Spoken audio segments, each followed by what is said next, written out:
Good evening, everybody. Welcome, Virtual Fight fans, back to the ESFL. We are live tonight, ESFL 55, back on Xbox, back tonight to crown a champion. Yes, one person will walk away tonight with that coveted title on Xbox, and I tell you what, it's two of the best fighters we have in this division, two of the OGs, two of the best streamers and content creators of this game out right now as well, in my opinion. Two lovely guys, and they're going to be fighting tonight in the title fight. Yes, if you haven't heard, it's Chur versus Cody Dank. We will crown a champion on Xbox tonight, ESFL 55. Let's go. I am joined this evening by my man, Mr. Chur. How are you tonight, bud?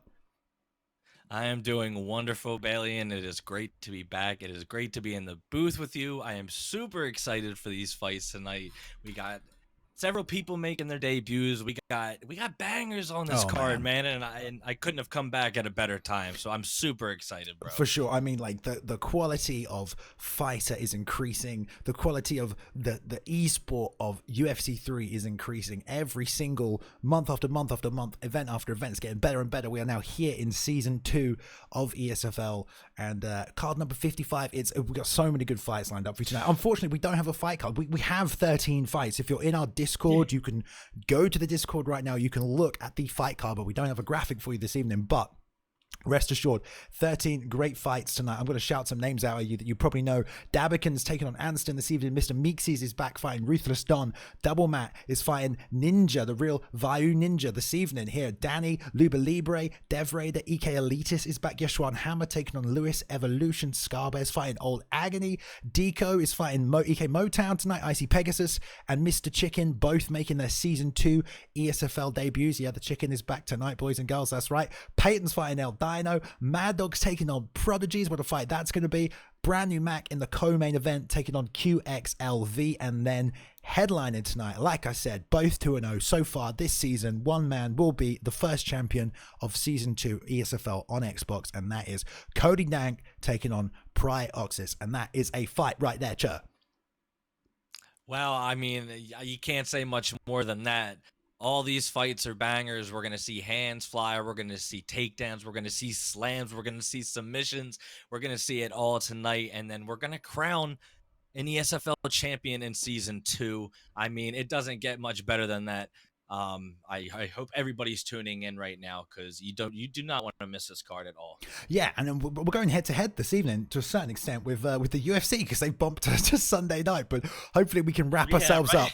We'll wrap ourselves up as the main card is beginning, hopefully. So you're not going to miss any UFC action. This is the pre-fights for the fights. Get your digital fights in tonight, because the ESFL is always on Sunday. We own Sundays. UFC coming onto our turf tonight. You know, they're the ones that need to be a bit careful. But nonetheless, we're here, guys. Let's kick this card off nice and good right here. We've got Anstann taking on DG Dabba in the first fight of tonight. Yes, absolutely. And DJ, these two are both 0-1 right now. Dabba fighting. His last fight was against Dmar, and we all know Dmar is an extremely high level player, so that's not an easy fight. And he's going up against Anstann, who's also coming off a loss against a beast and brand new Mac, and they're both looking to get that first W. So who is it going to be this evening? Yeah, and I love that we're kicking off at bantamweight, one of the faster divisions. I mean, I love bantamweight. Cody Gelbrand, that's my guy right there. It's going to be action-packed nonstop. And like you said, man, both are 0-1. Now, this is Season 2, guys. We have just reset the records, reset the rankings moving into Season 2. So they're both 0-1. They've only had one fight, though, so it's not like, you know, they've had multiple opportunities to prove themselves. And like you said, against high-level competition. This might have been... And, oh, yeah, I'm sorry. I was just going to say, Dmart, that's no joke, man. Dmart, one of the best in the world. Yeah. And a brand new Mac, former champion, one of the longest reigning champions ever. So, but these two are going to get it on tonight. They're going to touch him up. Here we go. Round 1, first fight of the night. ESFL 55. Super excited for it. And right away, you're going to have to watch. Cody's going to have to watch for that chin, because it has been lowered, and DJ is known to be a beast on the feet. Yeah, for sure. I mean...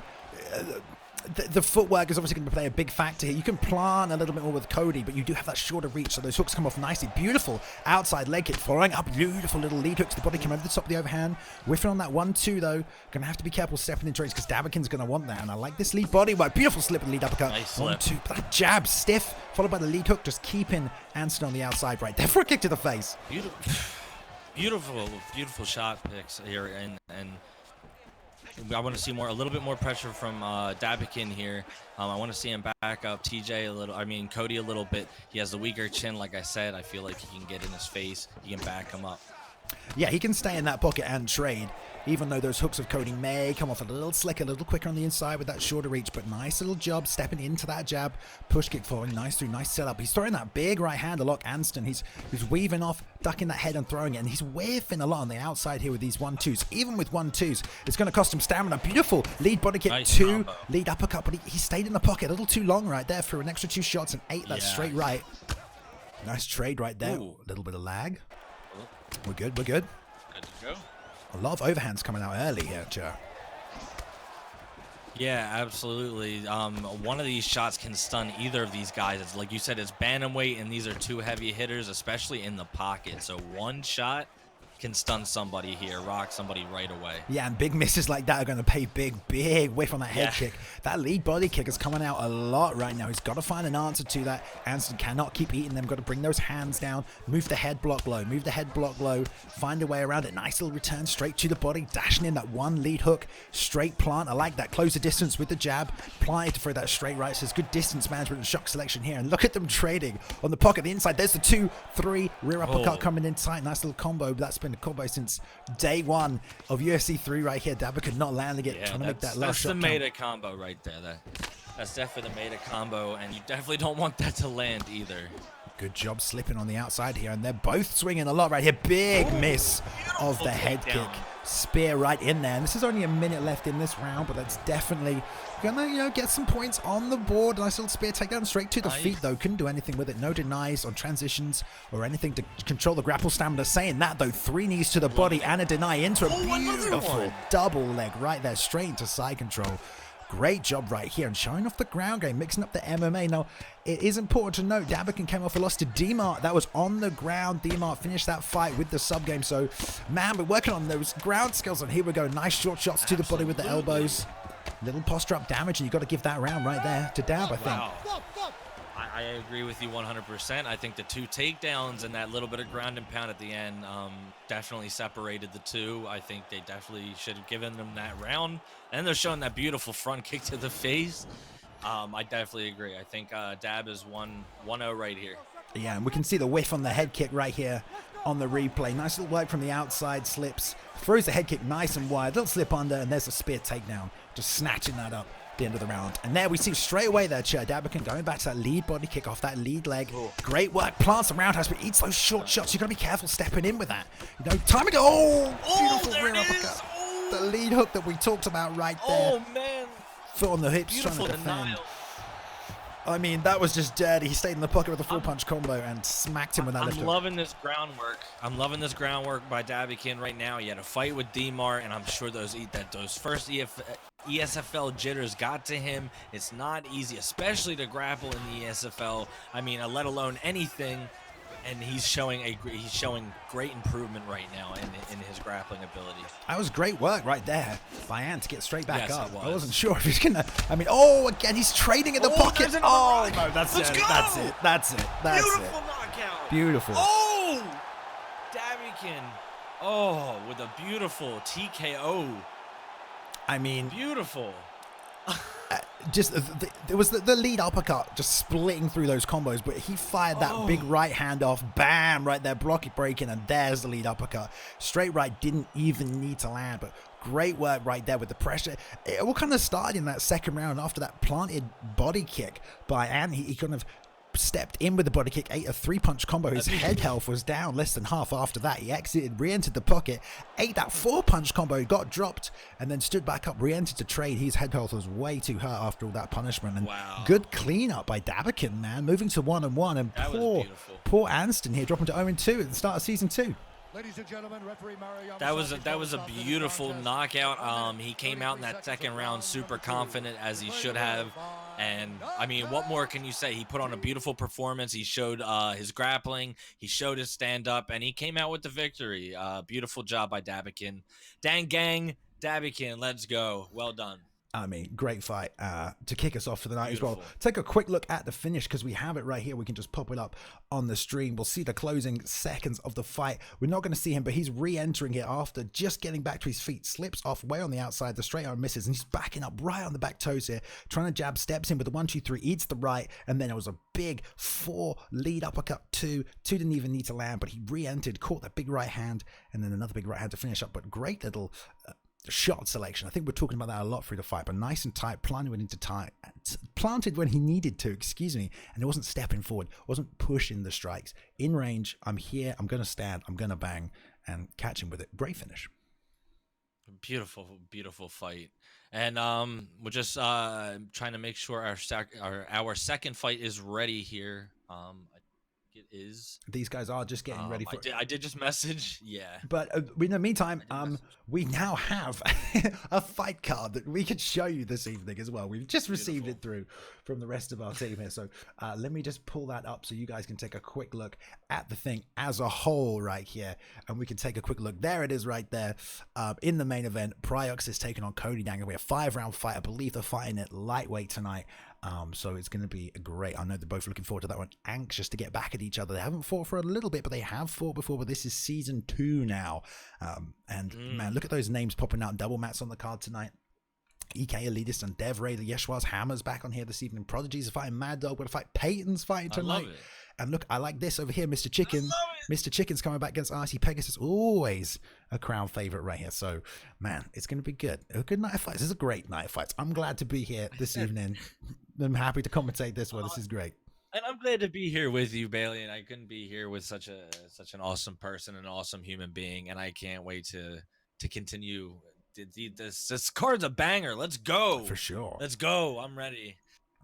Yeah, I'm ready. I think Ruthless here is actually, I think he's in the middle of a fight with another He EK is. member. So he's doing some practice work right now. And right. Well, we're here. We can take a quick look. It's usually the start of these cards is when we get things going a little slowly. Fighters sometimes take a little time to get their things ready, but like by the end, I'm sure everyone, we get to the higher echelon fighters. People are ready to go. always. Let's hurry up here with Mr. Ruthless Don, but we can take a quick look at that knockdown just before the finishing sequence for that last fight, because we do have the replay of that here as well. So I want to see if I've got this body kick saved in here, because it was really a step in body kick that led him to walk into a lot of this early damage. But there, boom, he throws the body kick, eats that 2-shot combination, his head off less than half, backs up, takes a 1-2, the lead up, catches him, and that's when he comes back in. So there was no exit after that. We can replay and show that back through, but it was that planted body kick, eating that 2-punch combination. I'll run that back one more time for you guys to take a quick look at, because that really was the beginning that planted of the end. 163, like I told you, the planted 163 is so dangerous. You can't plant your feet and sit there and eat that combo, because either the uppercut or the lead hook is going to knock you down. You cannot eat that combo. Yeah, I mean, then that's exactly what he does at the end of this video. Exactly. He eats the planted 163. There it is. It's going to be the jab, uppercut, hook. See, boom, boom, and it's the uppercut that put him down.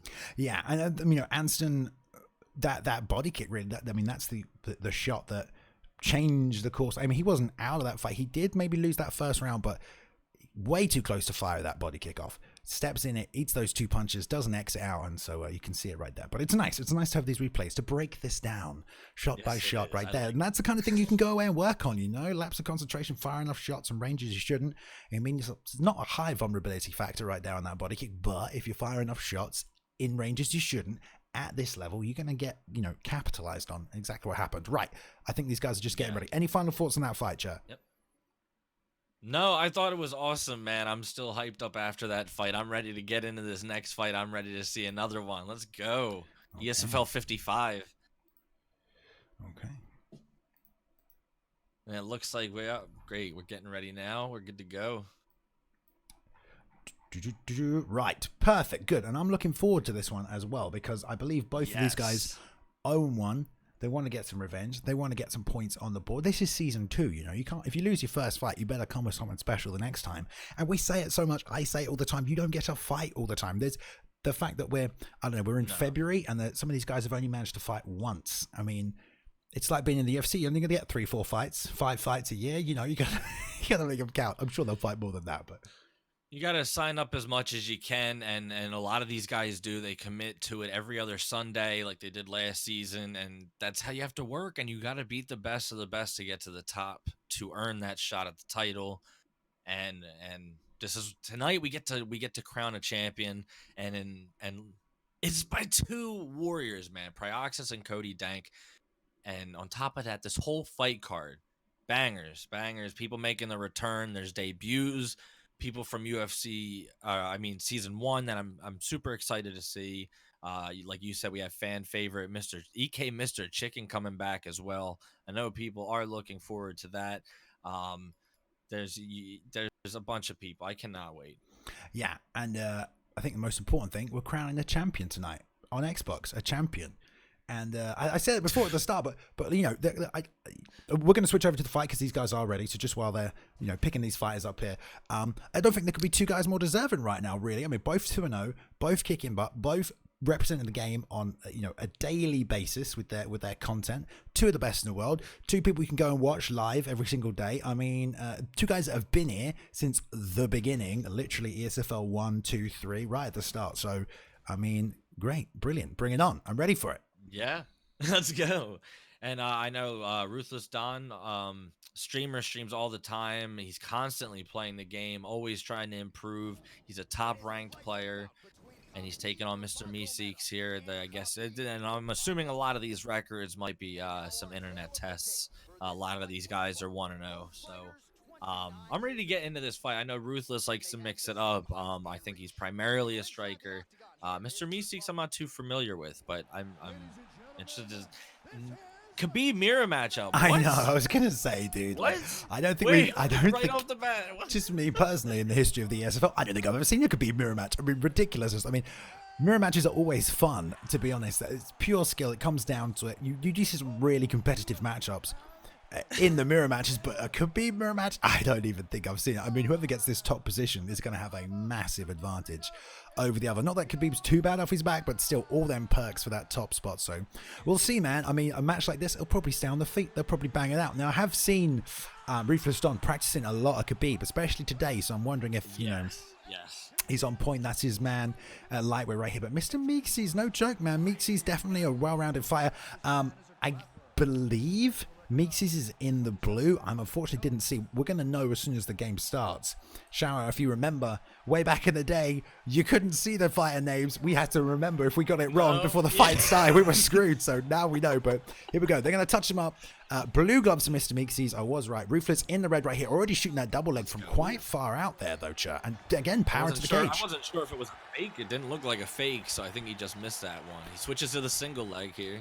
Ooh, to the body lock. Beautiful, good job. And I love how you can now change between the double and the single on the cage. It's just such a nice little touch. But that beautiful job. Body lock high, belly to belly suplex on the ground. Mr. Meeseeks already finds himself on the back, being nice and patient right here, throwing some short shots from the bottom, trying to hip bump out. Good job. He's going to deny that. No deny on the pass over there to half guard. I thought that would be a nice easy stop for him. I thought so too. He went immediately for the transition. He had plenty of time to deny it. That would have been a big reversal right there, I think. Nice denial there. And good job now, Ruthless getting the fight clearly where he wants it straight away right here. Not faced by the Khabib mirror match, still sticking with the game plan. Is he going to stop this get up? Good job right there. Not always, I mean, at this level, you should be stopping them, but sometimes that one sneaks out there. It is the way you would not expect. Pushing off to the right. He's denying everything. He is. He's now. denying everything. Beautiful slice straight through to full mount right here. Mr. Meeseeks is in a world of trouble. We've got 3 minutes left in this first round. They have it in 5-rounder. They do have it in a 5-rounder. Let's hope it doesn't go that long.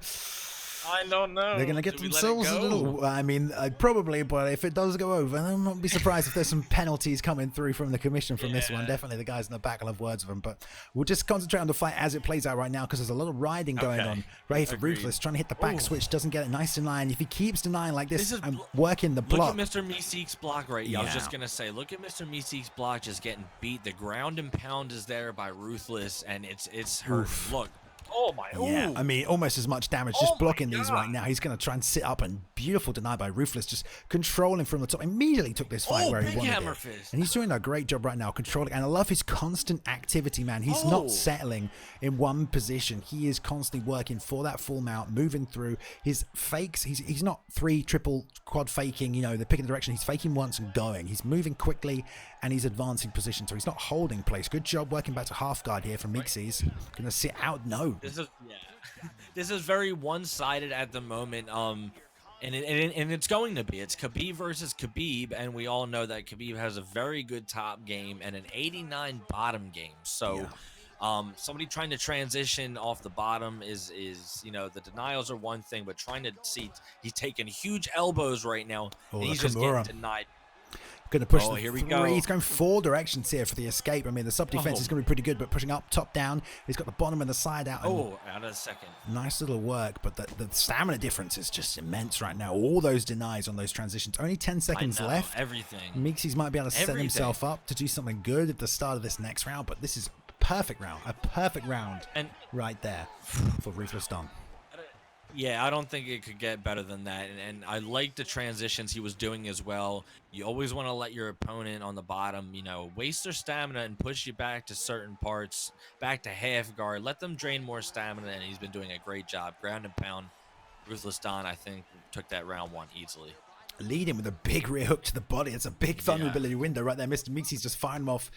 You know, try to get advantage of the standing stamina while you've got it, because the grappling's not hammering. And this does not seem like Meeseeks at all right now. Sitting, planting, blasting. He's usually a little bit more on the outside, mixing up. And again, man, close enough to the cage that he just gets double legged in right here. And Meeseeks seems a little bit off the game tonight. Ruthless Don on top, half stamina right here. Meeseeks did do a good job recovering right now. Fairly even on the grapple stamina recovery. Great job. Gets the back sit out. Now, will he hold or will he sit up? He's going to roll to full mount. This is good work. Let's see.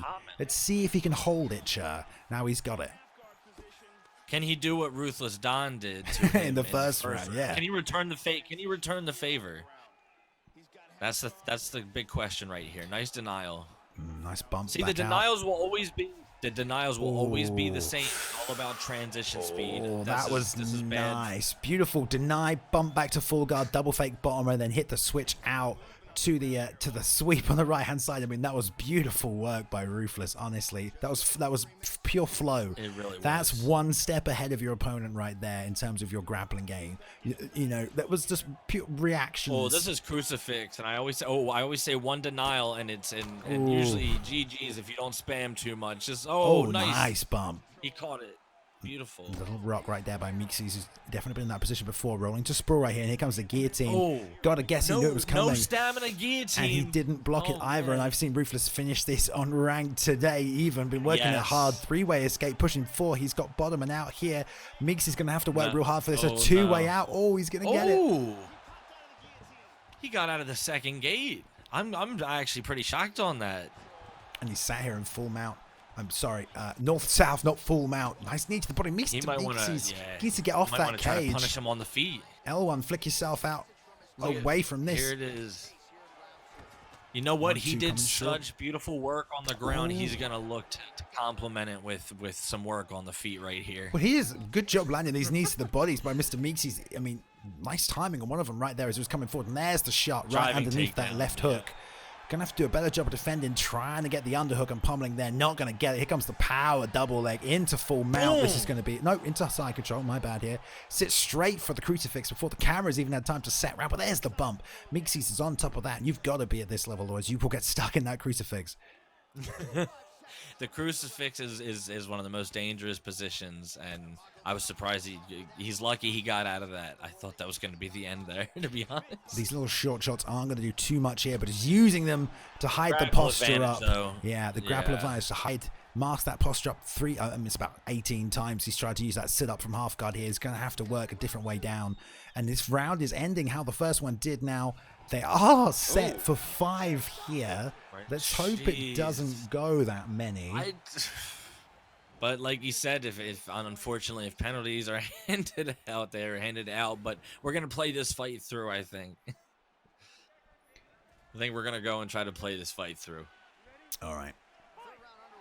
Round 3, I mean, Ruthless is 2-0, and look, there it is, a 1-6-3. He needs to move his head because he cannot block that double jab if it's coming to the straight. Meeseeks Nope, needs there to it get is. his, The block break. That's all he needs to do. Block break it. some double jab uppercuts it. coming out. Man, these 4-punch combinations all high, no body work. And again, he's just stepping back to the cage. Meeseeks can really learn a lot by watching this fight back, because all of these situations that Ruthless has been able to, you know, utilize and take control of, he's put himself there. It's almost double faulting himself. He's walking straight back into that cage. You know, he needs to watch this fight back, recognize these patterns he's making. And not just that, you need. I think you need to learn more. The driving takedown could be. Oh, he's going for that. Yeah, he's probably going to secure this I'm right sorry. now. He's probably going to get this 4-way escape. No stamina. Oh. Going for 2, top and bottom. And if you're only going 2 directions, it's generally a little bit easy to defend. Now he's faking out with a 3. He's still pushing one way. Needs to really create another avenue of escape rather than just reading this top. And he's going right down, right down. Does he get out? He got it. Good job. Good work right there. Ruthless Don with the Americana in the 3rd round. What a beautiful showing of grappling. I mean, a great performance by Ruthless Don. I mean, flawless, really. I mean, no mistakes made by him. Absolutely. So many denies, so much control from the top, and constant activity. Well, not resting in one position and keeping your opponent there, but literally just moving through all positions. We saw damage from half guard, damage from crucifix, damage from mount, constant submission attacks as well. So a well-rounded ground game, just really completely. Oh, I can hear myself back, and now I can't make sentences anymore. But just I'm going to switch out of this because I can hear he's got the audio on. But yeah, just real smooth, controlled grappling ability shown. But like I said, Mr. Meeseeks set himself into a lot of those positions, man. He was backing up in a straight line every single time, not circling off. And you said it right there, the driving takedown range. You got to recognize how far that is, and you got to plant if you're constantly moving back. I mean, there was no patience from Meeseeks, you know. He knew he was down, so he was trying to just fire off his combos when he could have been a little bit more patient and waiting. You're absolutely right, Balin. And I thought the other main thing that he's got to look back and he's got to watch for there is that Ruthless was able to get the same body lock high twice in a row, going from the single leg after the driving takedown, and a lot of those are simple takedown defenses off the cage. And unfortunately, he missed, I think 2. What is it? He missed 2 of them, and those were the 2 crucial takedowns of the. Oh, that was just in round 3. I'm looking at the wrong stats there, but just in round 3, he had 2 takedowns, and he's got to watch that. So I'm sure he'll learn from this fight. Yeah, I mean, that body-to-body suplex from the cage is very hard to defend. I mean, that driving takedown to the cage, it was really, really well utilized by Don right there. He knew exactly the range. It is. I mean, it is almost a pre-deny. You are right. And the fact that Don knows exactly the range to shoot from, to guarantee he's going to get you back to that cage. I mean, you got to be careful. You got to throw some fakes in there for that underhook, and you got to pummel in there, because if you don't, it's real hard to stop that takedown, you know. And you can throw a little strike from that position, you know, not be afraid to do that. But if you sit and freeze, you're already giving your opponent the opportunity to act before you can act. And in certain situations, that's okay, but not in grappling situations like that. You got to be a step ahead of the game. You've got to have them reacting to what you're going to do. If you sit and wait in that position, you're going to get taken down 9 times out of 10, and that's what we saw right there. Let's just see the finish one more time. This beautiful Americana from, I want to say, Side Control, I believe it was. I loved it. We don't see. You know what? We don't see the Americana very often. I thought it was beautifully done. Yeah, just stretching straight across it, and good job for Don just finishing the fight, especially probably because he knew if this goes 5 rounds, I might be in a bit of trouble, right? So, I know. just snatching it while he can. I'm sure. Now he's Ruthless is what he is 2-0 now. So I mean, you can't do much better in your first 2 fights. That's a beautiful start. Yeah, especially because beautiful Americana. Like you said, Ruthless streaming every day. You know, growing the community over here on Twitch. And, you know, getting better and now fighting the top guys in the world 2-0 right now. Let's see. Let's give him someone a bit more of a vet next time. You know, let's see if we can't match him up with someone a bit more of his level. Maybe Dimar, right? That's a great fight right there. 2 grappling experts, I agree. 2 sub guys. I can see that. Oh, that I would love to. I would love to see that matchup. Make it happen, Zaina. Now we're just waiting for this next matchup. It's supposed to be Bone doing work versus Double Matt, if I'm not mistaken. But we haven't. I do not believe we've heard from him, but we do have Libre versus Game Room ready to go. Yes, in the spirit of the UFC being on tonight, let's jump over to this next fight and see if we can't come back to this next one. Oh, there's music. We have music. All right. Yes, let me see if I can. Yeah. Okay, cool. Yep, this looks good. Perfect. Right, like you said, Libre versus Game Room for this one right here. And welterweight. I love a bit of welterweight. No welterweight so far tonight. And let me just say, Libre, another well-known streamer in the community, UFC 3 streamer in the community, always uses Mike Perry. It does not matter the circumstances, what game mode he is playing. He is a Mike Perry fan through and through. He is going into this fight with Mike Perry, and he's going to try and drop as many bows as possible. We're seeing some of those. What he does. We get some Mike Perry bow emotes in chat. I saw some of them earlier. He's got them. I saw them earlier. Yeah. When people get ready, got some community in here. It's prudent to point out now, and we were just ready for the next fight, but he's tabbed out of the game now to go and turn down the music for us. I wasn't complaining about the music, that's fine, but it looks like he also had the commentary on as well, so we're going to just adjust that. Fighters have to turn that commentary off. Can't have twice of them, so we'll get straight back to this fight. But like you said, yeah, both these guys making their debut here at the ESFL, so we'll see what they want to do, see if they can bring it. I mean, this is the Esports Fight League. This is the best of the best online. Everyone's watching you, step up to the plate. Like you said, you've been streaming all week. Well, this is your debut. Let's see how you do on the big show with the main event spot. This is the community watching. Honestly, this is the community watching, and it doesn't get, the pressure doesn't get any higher than this, man. For sure. And like Mike Perry, like you said, let's see if he does go with that pick. I'm sure he will if that's his guy. We've seen people pick up a lot of different fighters consistently here, even some of the lower rated fighters, but there are a lot of fighters in that welterweight division that could make a very difficult night for Libre here if he does grab that Mike Perry pick. I mean, the takedown defense is not the best, and once he's on the mat, it's going to be really hard to get up if he has a Tyron Woodley on him, if he has a GSP on him, and those are also fighters that could beat him on the feet as well. But these guys look like they're ready to go. Let's jump over to the fight. Let's do it. And yeah, it looks like we're going to get a Tyron Woodley versus Mike Perry matchup. And I have no idea how this is going to go. This is... Yeah, I have no... Oh, no, they have it on 5 rounds. Oh, no. My goodness. Not another 5. No, guys. This isn't going 5 rounds, I'm sure. I've said that. I've said it now. It might, but... They don't have the stamina. Although, speaking of that, the patience is going to have to be key here for Libre. He cannot afford to swing and miss. The vulnerability windows, the capitalization will just be too high. So he's going to have to be real patient and land what he can land at the right time. But they're touching him up. They're stepping in here. Nice little short jab. And Libre already moving his head off that left-hand side, trying to slip the jab of Game Room. Which isn't even coming. He's just moving. How do you approach this fight with a Mike Perry? I mean, the only chance you really have, I think, is on the stand-up. Obviously, like you said. Nice left hook. If you get taken down by Woodley, he's got a great ground game. So.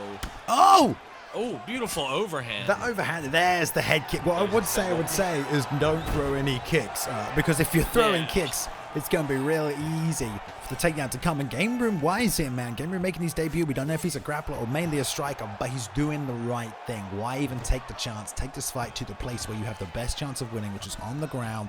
It's a good job to snatch in a single off that head kick. But that overhand of Perry comes out quick right there. So that's good job landing 2 of those in, taking a little bit off that head health. And not really losing too much stamina, but we saw chunks come out of that stam right there as he tries to stop that bump. Back to half guard again. And this is great work by Game. This is great work by Game, and Perry is in big trouble right here. This is if he can't get it. All right, he's at least in the clinch. Wise move. Wise move going for the over-under right there. Sitting up, fakes, and gets the break. Okay. Beautiful break. Now we'll see. Okay, well done. Again with the overhand.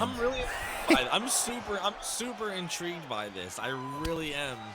If I'm looking at Libre, he's just trying to pull left, just throw that head off the center line, slip left, and bang the overhand. Off a jab, off a straight, anything he can, he wants to slip bang that overhand. And Perry has a side kick. I did not know this, but all he wants is that overhand. And all he needs is that overhand. I mean, it can frustrate your opponent if you pick one shot. Beautiful knee. Excellently timed. This is what I mean by patience. It's the left hook, though. I mean, Woodley got that power.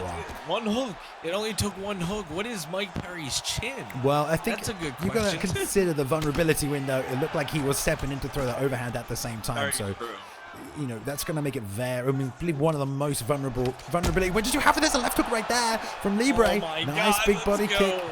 Standing playing. This is the patience we're talking about. He's only throwing these one shots. He's not trying to set combos up, but Those elbows. he's timing these shots nicely. And that's a big whiff right there that's going to cost him. Oh, he does slip the straight right there. And there's another right hand. Beautiful hooks to the body right here. It's landing. Game Room's head, I think, is lower than Luber's. I mean, there's big power in It's it. hard to And tell. oh, beautiful push. Oh. Oh, great work. Push into the single leg high crotch. When you're near the when you have your back against the cage, you especially got to be careful because there's that big percentage of takedowns that you can get when you're up against the cage like that. So you have to be careful. That's a great little push right there. I like that. We'll take a quick look at that in the rounds right here on the replay. Well, we're going to go straight back to the action. All right, well, we're not going to take a look right here. No time for that. But, I mean, that overhand's landing. I was going to say right here, like, you know, if your opponent picks a strike and they land it on you and you feel like they shouldn't land it, but they keep landing it, you can get right in the head. A beautiful weird uppercut from the plant right here. But Game Room deciding to stand and trade back. He's having none of it. Beautiful left hook off the 1-2 right there. That's a long jab from Woodley. You don't realize that reach and tries to dig in right there for the high crotch. Probably shouldn't have gone for the power. Beautiful takedown defense. Yeah. Beautiful takedown. Sits right on him and gets right back up. And Libre right there timing that. Oh, no. What is he? Oh, that was an overhand right there. No, he wants him to knock him out. He quit. He quit. He quit on. He quit. I don't know. I don't know if people can respect that. He quit. That's quitting right there. Yeah, I don't really even know what to say right there. I mean, it was going well. I mean, he had that fight in the bag if he wanted to win it as well. It was fairly even. I mean, maybe that's what, literally, what was I saying 30 seconds ago, Chair? If your opponent has a strike that you think you shouldn't get hit with, but they keep landing it, that can play into you, that can frustrate you, that can make you feel not disrespected, but if your opponent keeps hitting you with a strike that you don't think they should land, but they keep landing it, I mean, that's annoying for you. And I'm not going to say it just happened, but it may have just happened right there, man. If, you know, in front of the world, I mean, it was good work by both men. I don't think he was out of that fight by any sense of the word, but yeah, I guess he quit. I don't know. I feel like we're going to get something as if he had to go, but I don't know if that's the case. GG, he turned the stream off pretty quick too. So, I mean, GG, I guess GG's. I'm not even sure what to say, Balian, right now. I'm a little confused. I've never seen somebody quit like that. Yeah. And we have Bone doing work up as well, so that's great. But I'm not sure even what to say. GG, Luber, Game Room. I don't know what to say about you, bro. I don't know what to say either, man. I mean, definitely not. I can say definitely not the kind of fight. He's not an ESFL fighter. He's not an ESFL fighter. You can't just quit. Like, if you did, you go. You can't just quit halfway through. So I don't know if he'll get an invite back for that one. I mean, Libre, man, respect for the Mike Perry pick, landing that overhand. Absolutely. Great job. Little unorthodox in some of those techniques, but just straight blasting. Not afraid to just burn his stamina. Hey, man, he won the fight. He won the fight. Whatever happened, he won the fight. All right, let's move on. Let's just move on to the next one. And we'll talk about that one later because the next one is up. We are a fight behind. We're going to go back to the third fight of the night. Double Matt taking on Bone doing work. Two vets right here. This is a great little matchup for you guys this evening. So, season 2, let's see what these guys can do. They've both been around for a while. Double Matt, one of the ESFL team members here, always helping out. He's a vet. Immensely as well. Both of these, I know. We got 2 vets right here from season 1, huh? Yeah. Yeah, I mean, Matt, I believe is 0-2 right now this season, which, you know, isn't his best showing so far. But you know, he's still here. He still wants to get some fights in. You know, you sign up every week. And Matt takes a lot of fights on short notice. Matt always filling in for people as well. Yeah, we have Bone doing work, doing the same thing tonight. We're supposed to be against Real Vayu Ninja. Not here this evening. It is still going to be at featherweight as scheduled. But we'll see who Bone takes up here. I like the Zabit pick from Matt. Got to watch that missed head kick. Turning side kick, and we haven't seen McGregor at 145 for a while. Bone's thinking about it right here. McGregor still deadly. Do know, yes, and I do know that Double Matt has played at least a full season, I think, with Zabit. When he first came out, you know, Zabit was the new thing, and I think he still is in that weight class. Oh, He's yeah. definitely a Very good. viable pick. And I like that pick. I think that's a great pick against the Conor McGregor. The reach is there. So, and like you said, fancy kicks, man. Let's go. I love the fancy kicks. I think it's just you kind of have to adjust your mindset when you're fighting Zabit a bit, especially if someone knows how to use it, because just because he's whiffing doesn't mean he's not setting something up. You know, just because Tony Ferguson has shot on you and you sprawled it doesn't mean you aren't exactly where he wants you to be, you know, and can pull straight to half guard. So it's the same thing with Zabit. If a head kick comes and you slip it, don't expect that to be it. So we'll see. We'll see how Matt plays. Like you said, he definitely knows how to use the beat, but we've got Bone doing work, grabbing McGregor at 145. Footwork is just insane at this level. If you're, you know, clever with your timing and your distance, you can really make it hard for your opponent to even close the range and get close to you. But there will be a nice reach advantage on Zabit, so we'll see how Matt does with it here. But Bone filling in short notice, coming with McGregor, might look to start him in the first round. Absolutely. I don't know how this fight's gonna go. Both, like we said, they're both veteran fighters. Both great picks, reachy. We'll see. I mean, this is one of those fights where you really just gotta. I mean, I love this matchup. We just gotta see, and let's go. I'm ready to go. Yeah, I mean, these are both two high-level fighters, so we're gonna get it. So we've got a double mat in the red gloves on Zabit, and Bone doing work in the blue with that Conor pick. Let's see who comes out southpaw, who goes orthodox here as well. Any legwork. Graplin's coming in. I'm excited. This is a nice little fill. It's a good card. Southpaw McGregor or bust. We'll see. All right, they're going to touch him up. Respect from Double Mat. Oh, a nice little bow. Oh, we both respect on, but one wanted to touch gloves, one wanted to bow. Ooh, trading 1-2s. And we already see Double Mat reaching. Talking about that featherweight. Oh, beautiful trip right there from the tie. Lovely little job. That single collar outside trip. Great work. And he was pushing far, man. He was stepping in, real reaching with that 1-2. And we already saw that footwork and McGregor paying work there, but doesn't want none of that. Grabs it. Good work by Double Mat. Takes it to the mat where he does love it. And Bone going to have to find a way to his feet. You said it. I mean, this is exactly where Double Mat wants to be. He is more of a ground fighter, in my opinion. And look, and he's denying he's doing what he loves to do. He's doing what he wants to do with him. You got to be denying McGregor. He's got him on the ground. You got to be real careful rolling for that full guard from that backside turtle position right there. That's a move that, you know, that's the first thing everyone thinks you're going to do. So unless Bone's trying to fake him out, that's pretty, bro. Good job denying the sit out there to that same position, but you got to be careful rolling to that full guard. That's very easy to deny. Bone going for a hit, but Double Mat says no. Nate, he's listening to you, chair. He's saying, I'm not grabbing tonight. Let's go. He wants, and he's, I'm sure he has nice trust in his stand-up as well. We might be a little out of sync. But beautiful denial on the trip, or was that a fake? Oh, the one-step knee coming through the middle again by Bone right there. But yeah, he did deny it right there. It's released, and there we go. The side kick. A little ahead of you. It's just stick a refresher. We should be okay because that was beautiful work, and that's exactly what we're talking about. Yeah, it really was. Throwing that head kick and step straight into the turning side kick, and Bone doing work, just walked straight forward. I love the 1-2 into the ducking roundhouse off the same side, and now we've got Double Mat controlling the range with Bone against Beautiful that cage. Footwork. Yeah, and shooting that single. Kind of empty out there. No real setup. Nice deny.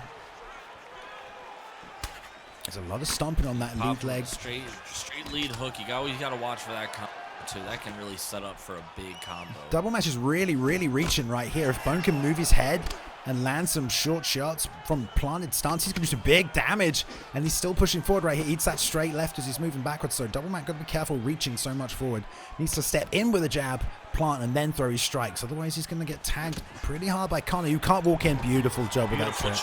Again, disguised it so nicely and straight into crucifix right here. And here come those elbows. It's still difficult to deny. I mean, it's that trip is very elusive still. You gotta really be on your toes with that. You know what I mean? Yeah, I think that's one of the strengths of playing Zabit, man.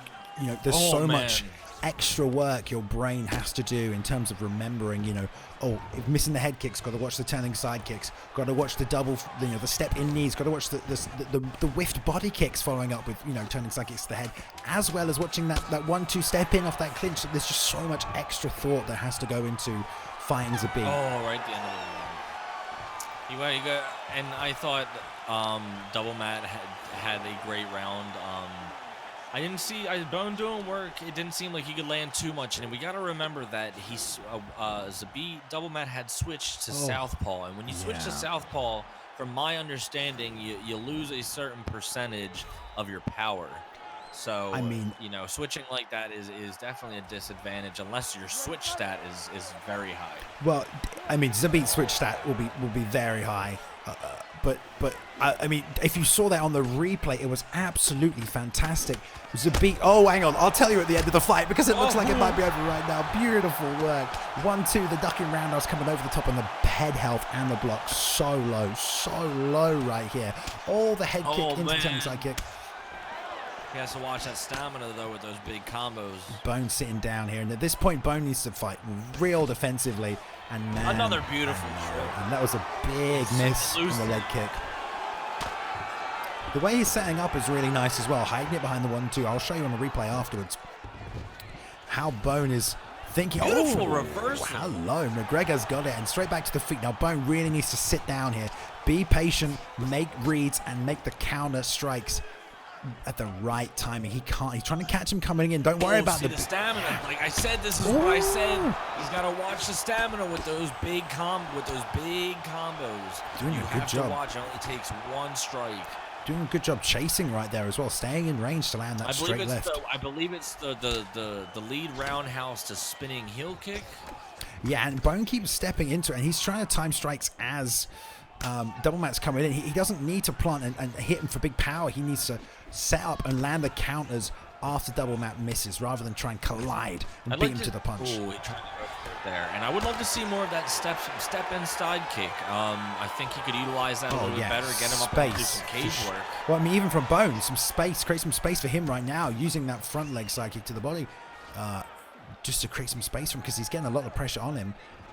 Man, beautiful work, landing that 1-2 straight to the body after that, over the top after that jab. So he's doing good work, and this is what I mean. He's sitting down, being a bit more patient here, looking to land the counters.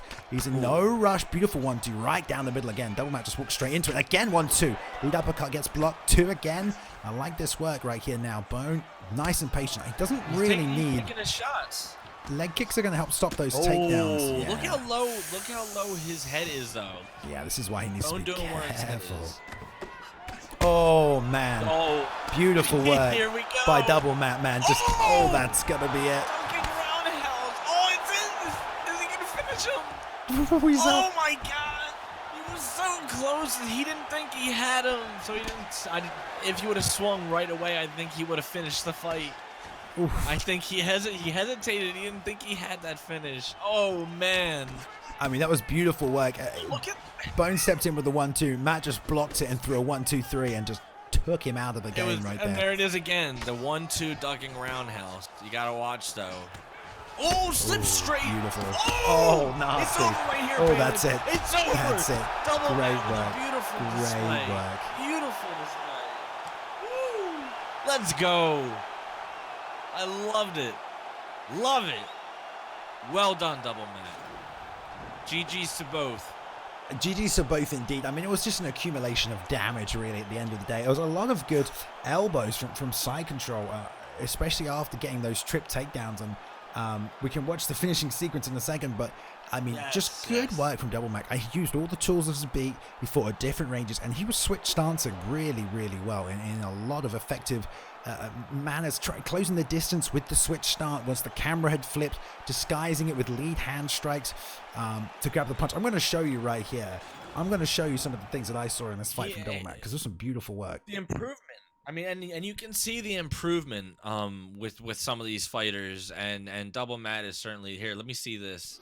Yeah, so 1, 2, oh, right here. This is one of the first trip takedowns. We have Bone doing work on the outside, switches to southpaw to close the distance, steps in 1 lead hook, rear hand beautiful work. And that lead hand is the hand that grabs that single collar. So not only did he switch stance into southpaw to make the distance between them a lot closer, so the reach of the lead hand into that tie clinch, or the single collar, excuse me, for that trip was a lot closer. He disguised it by throwing 2 strikes off the same side. Look at those elbows. I'm gonna show this one more time, just because this is beautiful work. Watch the switch stance into southpaw. It goes jab, lead hook, and then left hand, and the next hand is the right hand for the trip. It was just beautiful work. Little cerebral moments like that just shows how much he's played this fighter. And, you know, again, just in that situation, what do? I mean, you're just waiting for things to happen, trying to counter when your opponent's already thinking 3 steps ahead. I wouldn't have seen that coming. The way he set that up, I don't think I wouldn't have seen that coming. Beautiful work. Very, like I said, and he did. Look at and it shows right here. This is the reason why he won. The ground and pound, the denials. He did it he did as much as he could, and it pays off on the stand-up. The knockout will come. If you do the work on the ground, and then here's the finish again. This is from the groundwork as well. Look at that. Oh, beautiful. That's the beautiful ducking roundhouse he landed the first time. We thought he had the front. I thought he had the finish there. But you know what? Bone doing work, just did not have the head health to keep it up. Yeah, and he had a nice little sequence in that second round. He started to sit down, started to counter, but you saw in that replay we just saw right there, once he was throwing those 1-2s, Matt just stepped into range, blocked, and then returned with the 3-punch combo. So beautiful work by Double Matt. All props to him, and he's one of the ESFL team as well. So hell yeah, win for us tonight. I'm taking it. Let's go. All right. How you doing on any of these streams? I'm seeing a couple of these are not up at. Yes. Next up, I believe, is supposed to be EK Elitist taking on Dev Raider. I don't know if we're going to get word from the guys in the back about what's coming up next, but it looks like, wow. Yeah, with the next couple of fights. The next three fights, the next 3 so far are not. Hopefully we'll get them together right here. Shout out to Aurora for subbing for 7 months right there in the chat, by the way. Thank you, Aurora, for continuing that sub streak. Let's go. I love it. Let's go. All right. All right. Now let me. We can take a look at the finishing sequence whilst, because we haven't actually taken a look at that yet. This was just against the cage. I mean, we don't see. There's not much captured on there because I had a replay right before, but it was again just the accumulation of damage straight right down the middle. Just straight. That's it. Look, it's just so the 1-2 is all he needed. A clean 1-2. That's it. The straight is so deadly. I love just throwing the straight alone. You know that is so much stopping power. He was pushing real hard in that fight, Double Matt, as well. Really stepping in. I would like to give a shout out to Prioxis as well for he's been dropping a lot of YouTube videos, a lot of tips for people on. I mean, literally, even just single strikes and how to use them. A jab, how to use a straight. And he has really broken things down for people. So I wanted to give him a shout out for helping the community on his tutorials. Yeah, I think that's very fair to say. Prioxis has a fantastic YouTube channel who is in our main event tonight, taking on Cody Dank. We are crowning a Xbox champion this evening. If you weren't here earlier, I mean, we can take a look at the card right here while we're trying to get some. We've got the guys in the back right now scrambling to get us another fight, guys, because we do have about 6 or 7 more fights coming up this evening, so we want to make sure we get through them because we know the UFC is on tonight. We don't want to miss that. But here once more is the fight card for you. If you missed it in the main event, Priox is taking on Cody. We've had Dabba, we've had Meeseeks, we've had Double Matt, we've had Libre as well getting that win. So EK Elitist against Dev Raider coming up next, and then we've got Yeshua and Hammer after that. Old Agony, Scarbear, Motown. We've got a bunch of fights to get through. Mr. Chicken coming back tonight against Icy Pegasus for the season 2 debut. Peyton's fighting El Dino, Mad Dog, Prodigies. But yeah, Prioxis, like you said, fantastic YouTube channel, really breaking down a lot of techniques, which is useful for people. If you're looking to get better, if you're looking to improve, get over there. And Cody as well, he talks about a lot on he's got a very, very patient style. So that's a great matchup. That's a great striking matchup. But Cody has some of the sneakiest hands, you know, and some of the sneakiest hands, you know. He just comes in there, it doesn't matter what combo he's throwing. Just out of nowhere, he gets great frame advantage. If you'd like to, I know the old Agony fight is ready right now. Let's do it. Let's jump on. Let's not keep these people waiting anymore. We're gonna skip on over to Old Agony versus Scarbear. These guys are ready to go. Should be a great matchup right here, and it's gonna be at Well, middleweight. A middleweight. Yes. Middleweight. Yep. Oh, we're gonna get 25th anniversary. Oh, I thought 25th anniversary. That 25th anniversary Vanderlei Silva is a monster. So apparently against the Bisping though. Ooh. Okay. This is perfect. I like this. This is a great matchup. I just want to say, apparently, EK Elitist's opponent has dropped out this evening, so that's why we're scrambling for new opponents tonight. We've always got the bench. It's okay. I'm sure we'll find someone. But this is a great matchup. I mean, I love this matchup right here. Is this music from the game? I don't recognize this music. This is some epic dramatic music. No, yeah, this sounds like music from the game. Definitely. I haven't put the music on in a long time, apparently. No, that's kind of like the UFC too. Yeah. So when, like you said, when Anniversary Vanderlei Silva dropped, it was, I don't know, a month of people sprinting at you, non-stop pressure for a round and a half, like a madman possessed with Vanderlei Silva. And one of the only ways to stop it was obviously to wear the punishment, work the body, stick and move, hit the 1-2 to the body, and stay on the outside. Now, the best fighter for that at the time was Michael Bisping, but you know, it was always this 50-50 chance of what would happen. Would Vanderlei's power and damage accumulation knock out Bisping before the player using Bisping could outlast the Vanderlei? So we're gonna see, man. It's gonna be a good little matchup. Scarbear, apparently previously known as Scarface, so he was 1-3-1 last season, so got his licks in last season, had a fairly good run. I mean, this is the ESFL. Got a win, got a draw, got some experience, but back for Season 2 right now. So definitely looking to make some gains, get some better fights, right? This is their Season 2 debut for both fighters. And Old Agony right here, also making a debut in the blue gloves with the Bisping pick. So I like this. Bisping slightly nerfed, but it's a good pick, Joe. I think it's a beautiful pick against Vanderlei. Vanderlei has very big power, and he can throw. The biggest thing that you said, he can throw for days. Yeah. His stamina, he can constantly throw. So, Old Agony's gonna really have to be on that footwork. He's gonna have to be on the back pedal. If Wandy wants to start swinging hooks, man, those hooks come out faster. Just because of the animation, they do come out faster. I mean, I don't think the damage is any more than what they're supposed to be, but those hooks come out fast. I would say that Old Agony here does not want to stand in the pocket with a Vanderlei Silva. Yeah, I mean, he really needs to move that head. I mean, that's just a real key. Just roll under until he starts seeing the uppercut, and then step out, work the kicks to the body. Yeah. But rolling under, moving that head is going to be key here, because he can't take these shots on his block. He cannot take all these shots on his block, so he's going to have to move his head. But coming up with a double jab right here and already firing off the hooks is Old Agony. Trying to step out with that pull counter, but he's going all the way back to the cage. But using that front kick off that lead leg, which is really, really good. Going to create that space. He's going to need a beautiful. There's the head movement already, slipping that uppercut. See, good. He's trying to create space here. See, he wants to get away because Vanderlei's just going to keep walking forward. No reason for him to back up right now. I like the jab as he's moving. Old Agony pumping that double jab, circling out. Nice. Turning side kick to the body. That's what you want to see. That's big damage when the opponent's walking forward.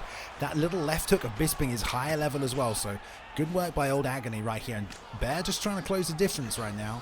Scar just trying to make away on the inside. Like his reach is a lot shorter. Like you said, the speed of those hooks is good, but when he's really reaching right there with the rear uppercut, but that catches it right there on the inside. Rear hook, left hook. Old Agony sat in the pocket just a little bit too long, trying to bang his own hooks.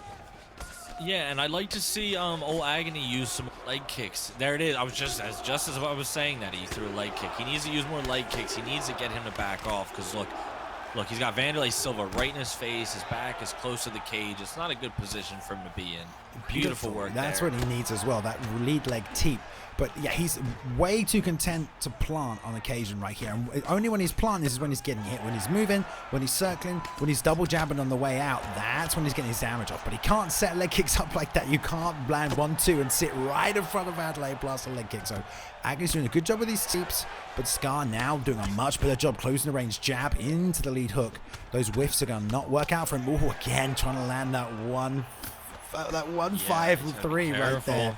Real close. And these banging hooks from Agony, good work. That teep is working out nice for him. He just has to angle off and use it. Big body kicks.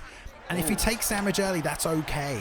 Bisping will recover well. His stamina will recover well. So will his chin health. He's got Now a minute 45. Now old Agony has to read this right here. Ooh, Scarbear big is left hook. spamming the 163. If you pay attention, he's going jab uppercut. I'm sorry, jab uppercut hook, jab uppercut hook, or jab uppercut hook knee. See, look, he's not. Look, there it was again. Jab uppercut hook.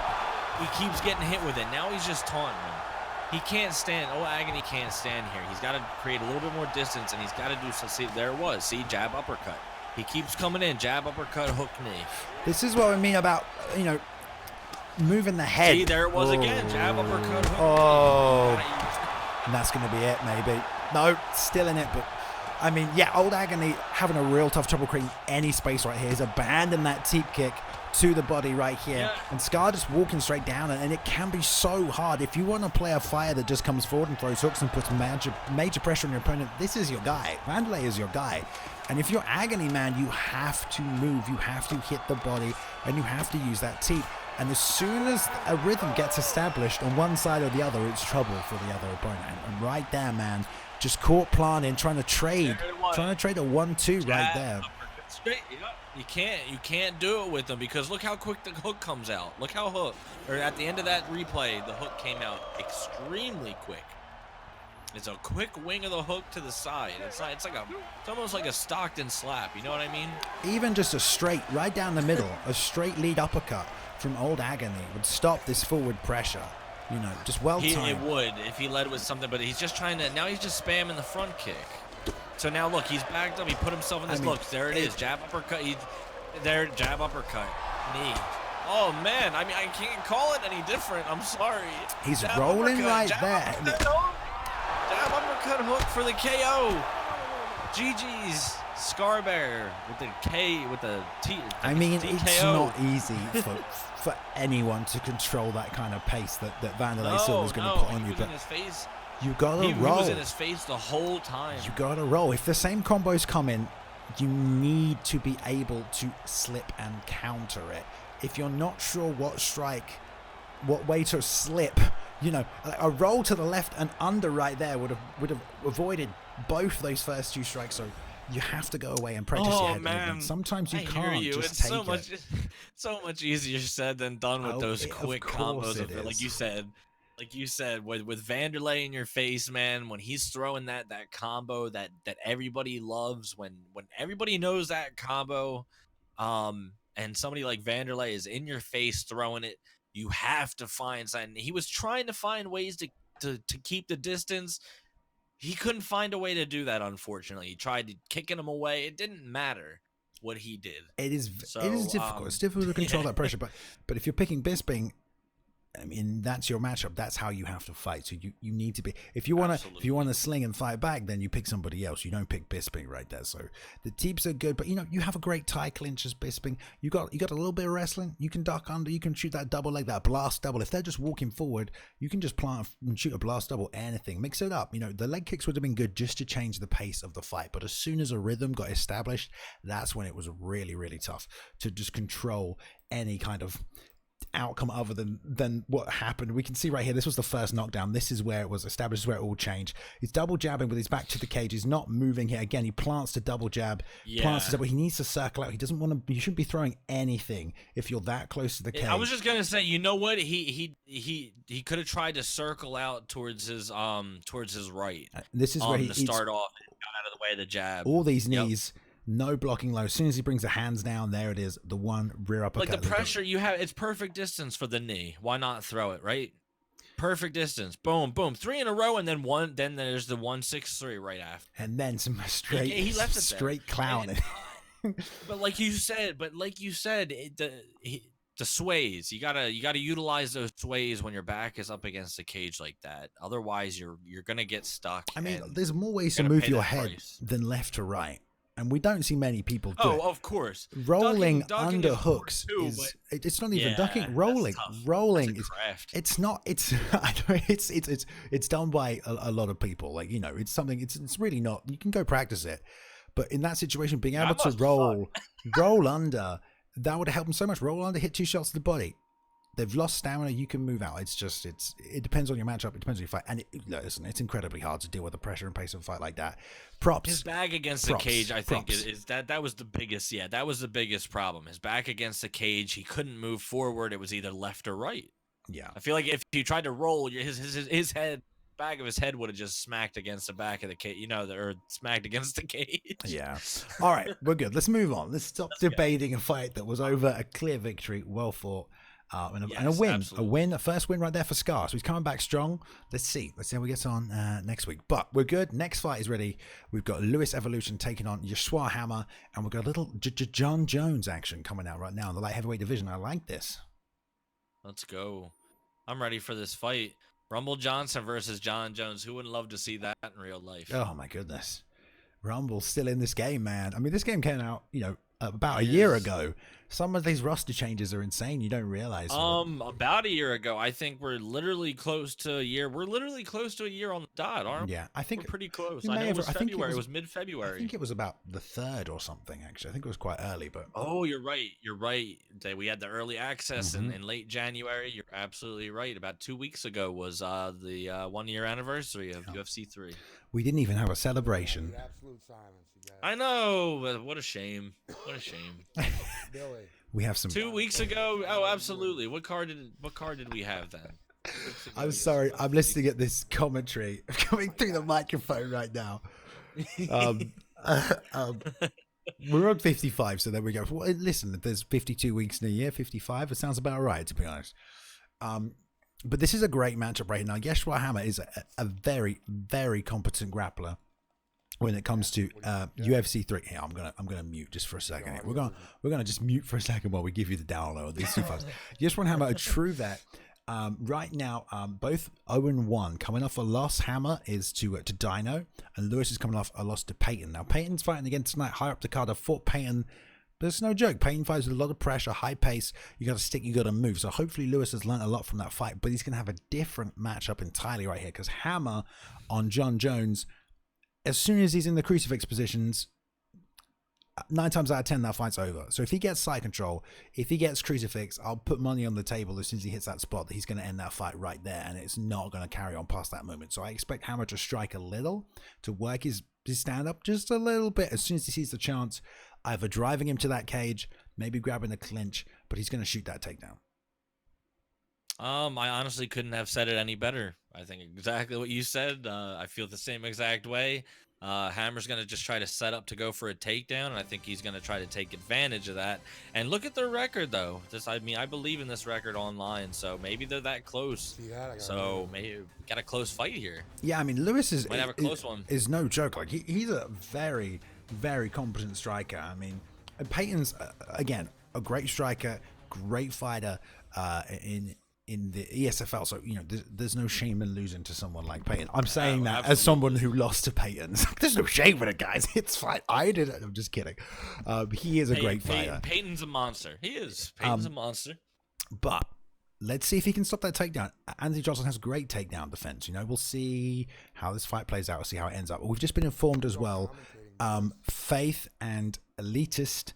The matchup after this on short notice, we got the one and only Faith filling in. She's going to be looking to make her season 2 debut, I think. So we'll have Faith taking on EK Elitist after this, which is a great matchup. Faith is a great fighter. She throws these head kicks out of nowhere, but we'll talk about that fight after this one. Yeah, we'll talk about that fight later. She's still somebody that grinds for that top 10 spot on both consoles. Yeah. So I can't wait to talk about that matchup later as well. Yeah. I know those two have some history as well with just the rivalries in the ranked. You know what I mean? It's going to be good. Looking forward to it. All right, let's go. All right, Rumble versus John Jones. Hammer in the blue gloves, Lewis in the red right here. They're touching up. We've got some nice silence, no crowd, nothing, just pure. We've got the dojo. I like to call this the dojo. The dojo. So we got to create the hype right here. Nice little outside leg kick. Faking the jab. Hammer putting his back to that cage. A nice little block there. Them teeps are going to be what Hammer's going to use to create that space. Try and get that grappler advantage against the cage. But leg kicks are going to be real good. Makes your opponent react. They know they can't just sit there and eat those leg kicks. You can pop them from a nice safe range as long as they're not stepping through. So good job utilizing them long legs of Jones. Sorry. Yep. And it just makes your opponent have to make a decision. Have to close the distance. He swayed out of the way early. That's what you got to do. He went for the jab, and he went to the right side very early. These nice low leg, rear leg kicks going to put some pressure. And try to throw that jab out there, grab that single collar, not able to do so. And I like Lewis's pressure right here. Oh, beautiful jab, lunging jab to single leg. That was a beautiful setup. And we saw so many good setups earlier on tonight for these takedowns. Double Matt using those as a beat to get that clinch. So these guys, these top level guys, man, I mean, their setups for their takedowns, they've got at least 4 or 5 under their belt that they'll go to. The same way you have setups for your strikes if you're a striker, these guys have got setups for all their takedowns. And beautiful example right there. Lunging jab, snapped it off as Lewis stepped forward, stopped that forward animation, and then just snatched that single leg when he wasn't even thinking about it. So great job. And here we go, full guard. Let's see if he can break that posture and get to his feet. Ooh, and Hammer's doing that was beautiful. And he gets right up afterwards. Hammer's got to do a better job of trying to hold it down, because I know that's what he wants his game plan to be. So when you get that takedown, see, he rushed that one, and that's an nice sidestep out of the way of that side kick. Yeah, and he just shot that single leg. You know, Lewis planting his feet. There's no advantage on that. He's not moving backwards. We're better off shooting a double in that situation. I guess he wanted to grab it, but Lewis being real patient right here, which is what you need to be with AJ. It's a classic example of a fighter. Oh, big left hand. Two beautiful hooks to the body. Yeah. This is what I mean. Beautiful work. Just as I was going to say, you don't need to force your striking. Your opportunities will create themselves. Your 1s and 2s are fine to close the distance, and then you can capitalize. Exactly. And this is really, really good use of AJ by Lewis right here. He just has to stay on top of that takedown defense. And Yeshua's got to find a way to get this fight back to the map. But it was a great little sweep to the left, and then an up flick to grab that head set up, which I'm sure he won't be able to go to again. You don't have a lot of options to get up from the ground as AJ, so if you get up once, you can't always go back to the same way you got up. Got to be careful of that. Yeah. Great deny, great block though. Big knee to the body into that full tie. This is what he wants. This is what he wants to do, and he's got to hold him here and get him to the ground. Assuming he's going to look for an inside trip maybe, or... Oh, nice, gets it right back. Pommel.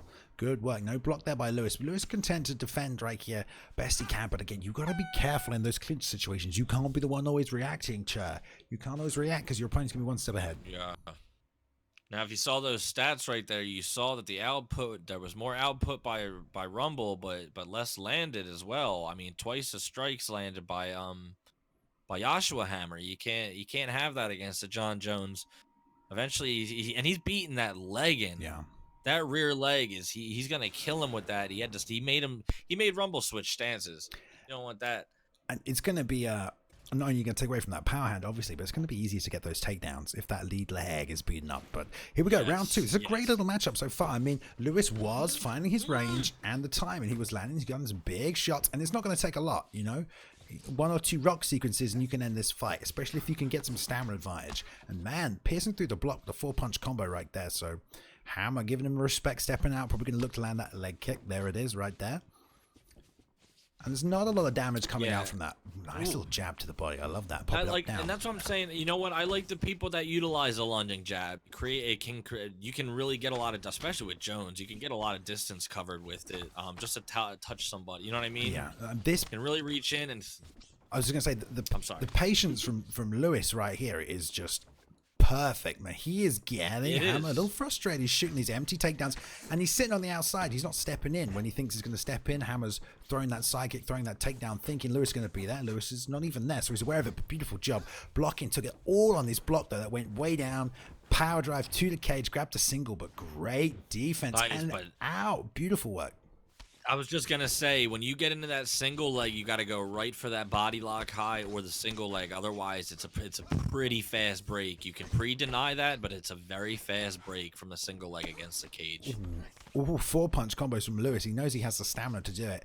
Good management so far. We're coming up to the halfway in this fight. He's doing a very good job. Push kicks. Both are doing a very good job. I mean, you can see Lewis doing the damage. I mean, to the head and the block right now. The leg. There it is. Ooh, cheeky little left hook. Yeah, it was. This block is going down. Like you said, Hammer gotta find a way now to set that takedown up. Either get that clinch. See, there's that lunging jab again. I think a single leg is his move right here. He's got to get Lewis to expend a little energy, let him come forward with another one of those 4-punch combos, and as he's exiting out, blast that single leg down the pipe. Or even off these slips here, off these side flicks, these L1 flick outs. He can shoot that double leg after that. That's good. Get a little grapple advantage afterwards if it's timed correctly. Oh, beautiful fake. The leg kick baited out the overhand. Yeah. Use some stamina. And that was a great chance right there to shoot that takedown, but he doesn't go for it. Oh! He did a 6 to 12 to spinning. Oh, spinning elbow. He's throwing him again now. He's lunging Double forward elbows, with them. yeah. Oh, you got to. I mean, they're short. You got to. I mean, they can close the distance too. But they're good for pressure. You don't want to run forward with them. If I'm Hammer now, I pummel back to the single collar and go for the leg sweep. But no, he goes for the full tie. Wow. Denied too. He needs to shoot a takedown right here because Hammer is very good. He did a huge chunk of stamina damage with those 2 knees, and then goes for the takedown. He's only got 15 seconds left in this round, so there's not going to be a lot he can do from here. He did secure the position. Lewis doing exactly the same thing he did to get up the first time. Probably doesn't want to expand the energy, but left side get out, and then look to grab behind the neck for the sit-up. So you'll see. How do you have this fight going into the third, Balin? I mean, this is wild. No idea. It's a nice fight. Like both fighters are getting to implement their game plan as well, and also prevent the other game plan. So it's been interesting. I mean, winner takes all probably into this third and final one. I haven't taken any highlights because there haven't been any huge moments of action, but we'll see. 1 round left ahead. Some takedowns. There we go. It is. Ooh, denied though. Animation. Yeah. And then right back in for it. Doesn't get it this time either. Ooh, top position. I mean, AJ's got some good top. He's got a good. I have 1-1 going in, but those takedowns from Hammer early on in both rounds can play a big factor at the end, depending on how this round goes. Yeah, and I'm seeing Hammer just not giving the respect to Lewis right there in the grappling department. No. Tried to sit for the full guard twice, gets denied twice before he thinks, okay, let me roll somewhere else right here. Like, you know, Lewis showing he's got some top control, especially with AJ as well. Pummel, knees to the body. Real patience coming out here from Hammer in this clinch position. He's done some good work in here. He's got some damage off, and he's secured some takedowns. He's got 330. If he can get a takedown from here, he can change the course of this fight, but he needs to get it before about halfway through, and he's going to get a deny into the guillotine. This is beautiful work. Going to sit back here. This is a 2-gate guillotine from this clinch position. Oh my goodness, because of that Machida front choke. This might be over right here. 2-gate. Oh, what just happened? Did he get out? What? Did he just pause by accident? Wait, who's this fight? I don't know what just happened. He's gonna sit for the Kimura though. This is fine. What just happened? I don't know. Did he just pause the game? I don't think he can pause. You know. Somebody pause. Wait. Somebody pause. Yeah, Hammer hit the pause button on that flick. Oh my god. Oh my god. He's gonna beat himself up for that one. Lewis back on the feet now. We've got 2 minutes left. 2 minutes left in this fight. Gonna stay southpaw, kind of push the pressure here with the 1-3-2 coming inside. Hammer getting that single collar back into the full time. That's what he was waiting for. A deny, big elbow over the top. There's the double leg. Gonna get it straight to side control. And here comes the crucifix. He's gonna wait to shoot it. Deny, here it comes right here. He's gonna snap it and go. Let's see if he can finish this fight with 1:30 from this position. This is what he wanted. 9 times out of 10, like I said, people don't get out, but straight bump from Luis. From the crucifix back to the side saddle. Wow, man. You can tell Hammer wants to finish this fight.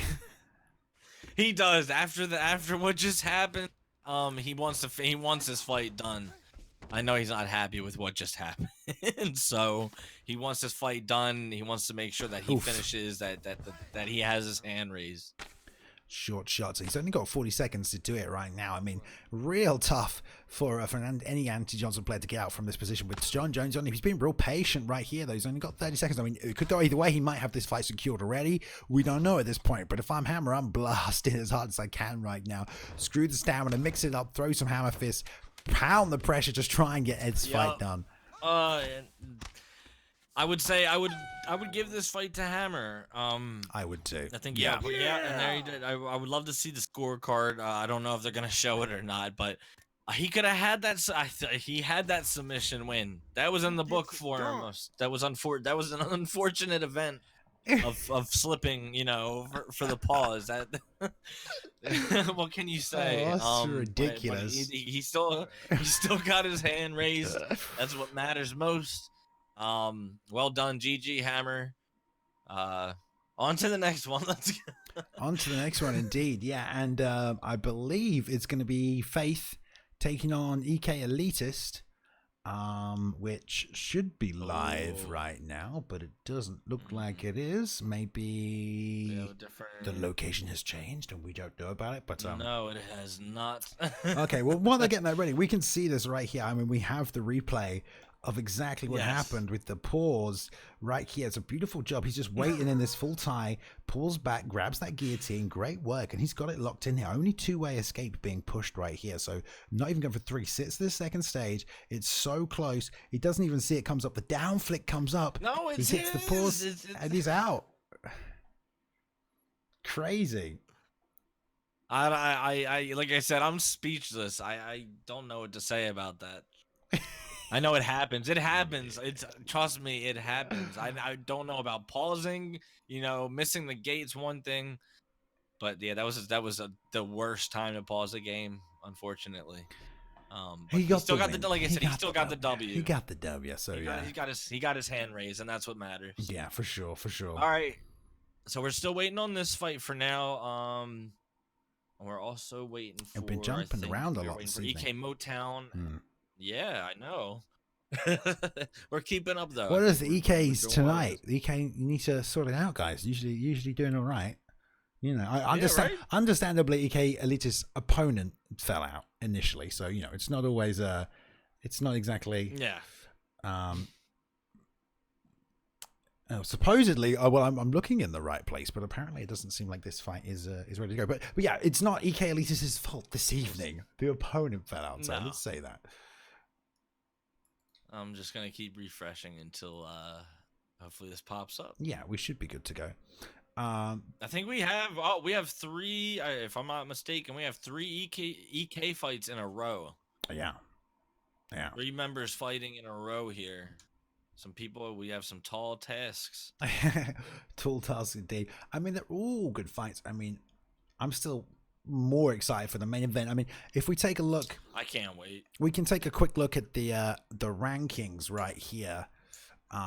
If we can take a look at the rankings, I don't know if we can do this. Well, I can go through them right now. Sitting in that top spot is Prioxis right now, 2-0. Cody also 2-0. The only other 2-0 fighter, El Technico, right now sitting at 2-0. In that number 3 spot. Then we got QXLV, who's fighting tonight. TH4 Dino. Peyton, who is also fighting tonight. I believe he's fighting QX, is he not? You know, he's fighting El Dino. QX, that's right. So, but then we got Peyton versus El Dino. Yeah. So just straight killers up here. But apparently, I think this fight might be ready to go. We might be looking in the wrong place here, buddy. There we go. Right, this fight is ready to go. Yes, do a quick, have a quick check right there in the live notifications, and you will see it. And I will move over because these guys are ready. Faith taking on EK Elitist, going to be a lightweight. Yes. All right. There's no numbers. Okay. Faith taking on EK Elitist right now. So Faith stepping in short notice. If you've never seen Faith fight, she is a fantastic striker, great ground game as well.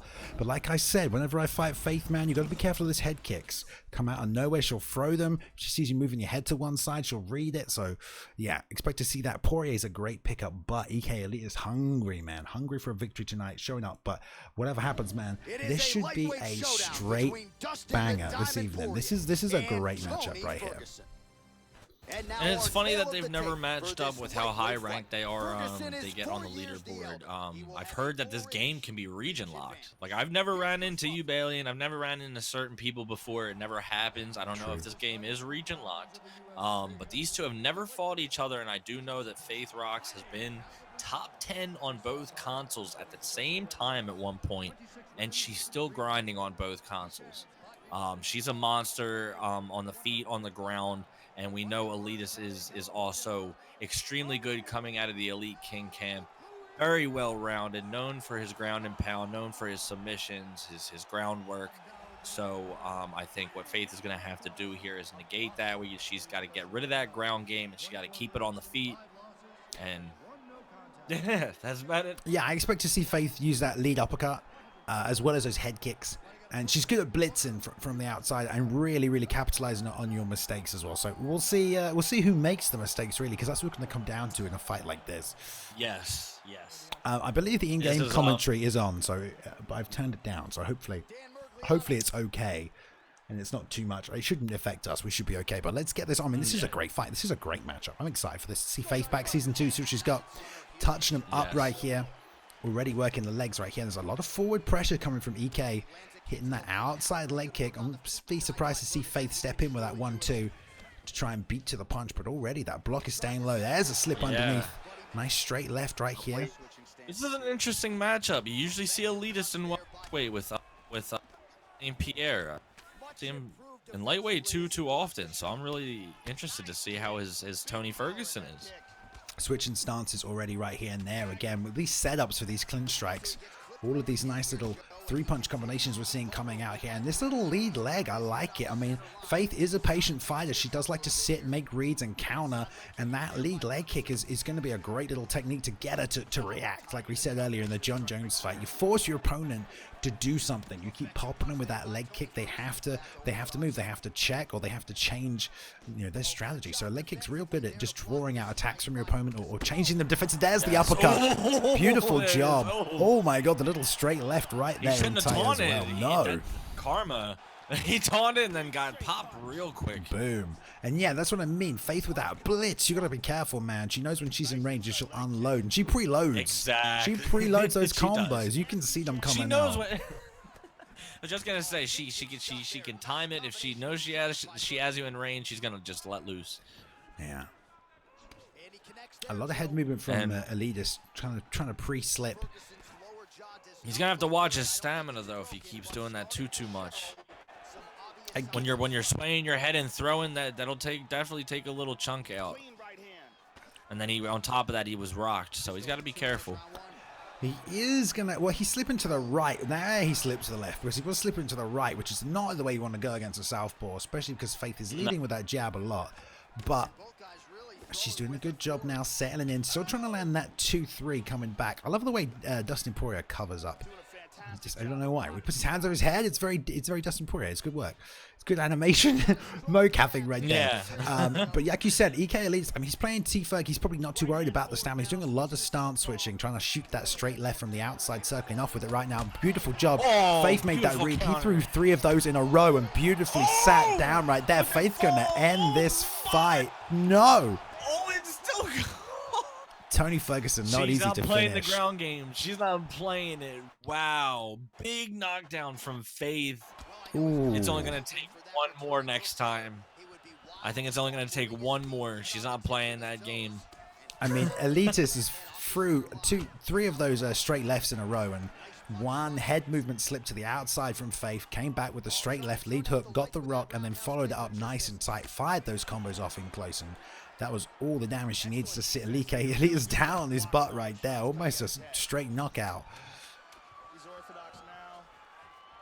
Yeah, Elitist is going to have to be real careful here because Aurora, a.k.a. Faith, will read those all night, and she will slip counter those, and he does not want that to happen. Yeah, on the replay there, we see this change the stance to southpaw. 3 straight lefts in a row. Faith makes the read, slip. Beautiful work in close. I love the jab. Big left hand over the top. So I like how she hit the body first too. She went for the body. She waited. He threw the and then she went in for the combo. Lots of practice. Beautiful work. Lots of practice with southpaws. You felt a little Conor McGregor's as Dustin Poirier. So making a nice read and straight left. You know what's funny? I know for a fact, she's been using Dustin Poirier since he got his little bit of buff. Oh, well, Dustin Poirier is fantastic in this division. I mean, you've got a lot of ways to win as well. You got a good submission. Yes. You can make it work. But here we go. Going to touch him up here, round 2. Dominant round right there for Faith. Let's see what EK Elias can do. He was working some good damage on that lead leg. The stance switches have been good to change up the angle of attack. He keeps circling out, throwing those straights though. And you see Faith just make the read right there. She just tried to slip.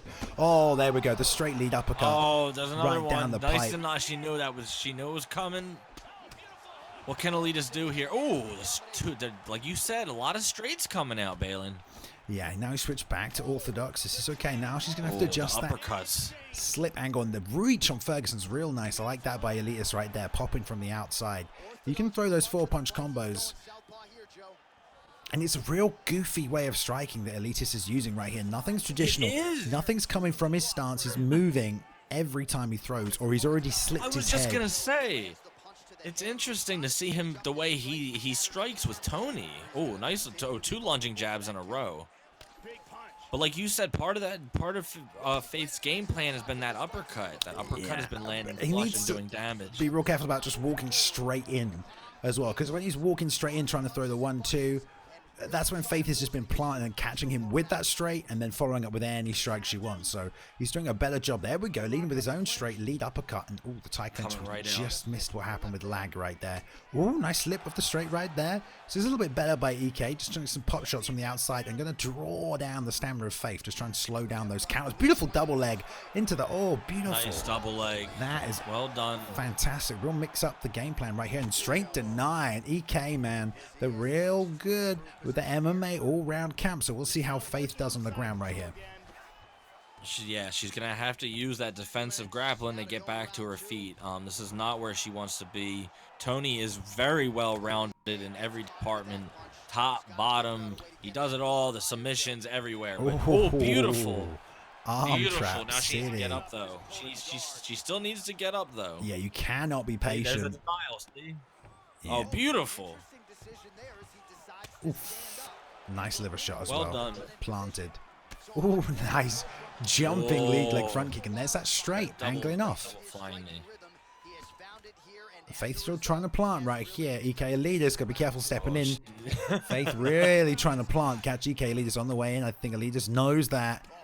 And look, he's not even striking in. He's walking in with his guard up, ready to absorb them strikes. Nice slip by Faith. Nothing coming back, though. The 1-2 wing and slightly short. And now it's both going to be on the next rock. Faith really planting right here. She's going to have to do something to draw out an attack. See if she can't roll underneath this. A 1-2-3-4 coming out. Big left hand. EK Elitist turning it on right now. The slow weathering pressure of Tony Ferguson. Tony Ferguson, he's good everywhere, and I can see this being somebody. Oh, wow. Head kick land at the end of the bell.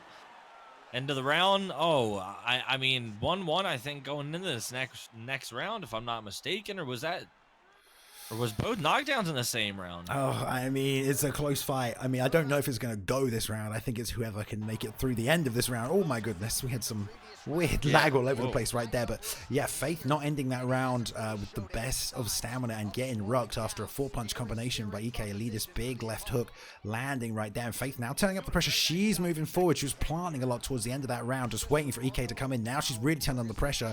Grabs that single collar, but the full tie clinch right here. Knee straight to the head, and this is real bad for Faith. Takes a big knee. She's going to have to cover up. That's going to hurt her stamina too. And all that forward pressure to try and create avenues of attack is not paying off right there. Great job grabbing that clinch by EK and just working that knee straight down the pipe. There's that beautiful straight like a freaking piston right down the pipe, Joe. No. That straight is extremely long, extremely fast. And there we see the double lunging jab again. Yeah, this is... I've been seeing that more and more lately. As this fight goes on, we're really seeing EK Elitist do such a good job of firing right on the edge of those punches with Tony Ferguson. This is almost how you want to fight with a Diaz, you know, right on the end of your reach. Yeah, and he's doing a great job of that right now. And Faith is having a real tough time trying to close that distance. She had a good success early on as EK Elitist came pressing forward, but now he's sitting way on the outside and firing that straight right down the middle, and she's having a tough time. Maybe want to mix in some body kicks, change the elevation of her attack. Beautiful jump, slipping that straight right there. Returns with the lead hook, but it's not going to be enough to get a rock right now. So anything she can do. She has plenty of block, but that's about all she has. She's got to utilize. Yeah, she has a lot of block left, but her head is very low. EK Elitist swinging, nice pull counter, gets out there, returns a beautiful lead hook to the body as well. Oh, she's making that slip, but she's not there to counter. No stamina, was really taking the pop out of these combinations. And there's a cheeky little lead hook on the inside, pushed down, going to stay on top. And this is bad. Good job by Faith, though. But she does not want to be against this cage. There's a jump knee. Nope. You can tell. Maybe she wants him to pressure. Oh, right back with a 1-2 head kick. Someone needs to move their head right her now. stamina though. Oh, we knew this was going to be a good fight. It's down to the wire right now. Both of these fighters just It really swinging. is. I think it is. Oh I think my Elitist God. has had more. Beautiful pull counter. Nice. No follow-up because the stamina's not there. There it is again. Oh! Second time the rock. God. No duck on that. Beautiful catch into the tight Fake. so that single collar Fake working out. into, Oh this is my insane. Oh, and he God. rocked to the hook. He's just swinging him. Oh my God. Faith is trying to get their head off that center line, trying to survive. That pull counter, beautiful slip. Oh my God, Not I enough can't right even- here. Oh, the Oh head my kick. God. Oh my The goodness. big- oh my God. The rear. Not another one. Oh, he said this wouldn't go fight the is distance. There's insane. 20 seconds left. It could really be don't- anyone's fight right now. Oh, Oh, she just no. The overhand. Oh, she missed. EK Elitist going in for the kill. No. oh oh, my he goes. goodness. What a fight. Oh my What God. a fight. It's the kind of fight you don't even know what to say because everything's happening so quickly. Short notice fight and it delivers. So let's see how these rounds play out. So if they show Dustin in the first knockdown. round. That was right at the What end. was that highlight? That was in the right at the second? end, that head Look at the kick. highlight in the So many rocks in that there. That's a cheeky hook. When Faith was pushing forward early on in that round, Oh, sat her right man. down. I like how they're letting it go as well, so we can see. Yes, We're gonna please. be able to Thank see you. right No, here what I'm not happens. looking. No chat. No nothing. Let's go. That was a great fight. Great display by both. Fergie, yeah, I thought. Oh, Well done. Wow. Well done. Wow, great fight. I That mean, was. could have happily given that to either fighter, really, in that situation. but- Exactly.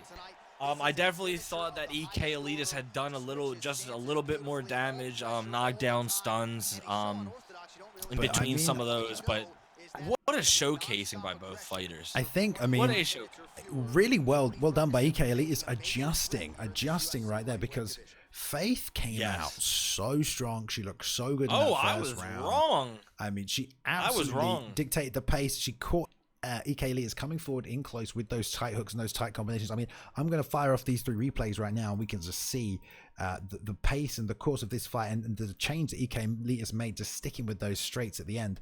But right on here early, we have was this the switch stance? This wasn't. This was the one. There we go. This is the taunt, and then the fake from the lead hook by Faith, yeah. stepping in real close with those combos. This was the first little rock right here. EK Elitist was having a tough time keeping Faith off in close with those short combos. So Ooh. she was able to step in real close in this round. Look at the distance I'm right here. surprised that's.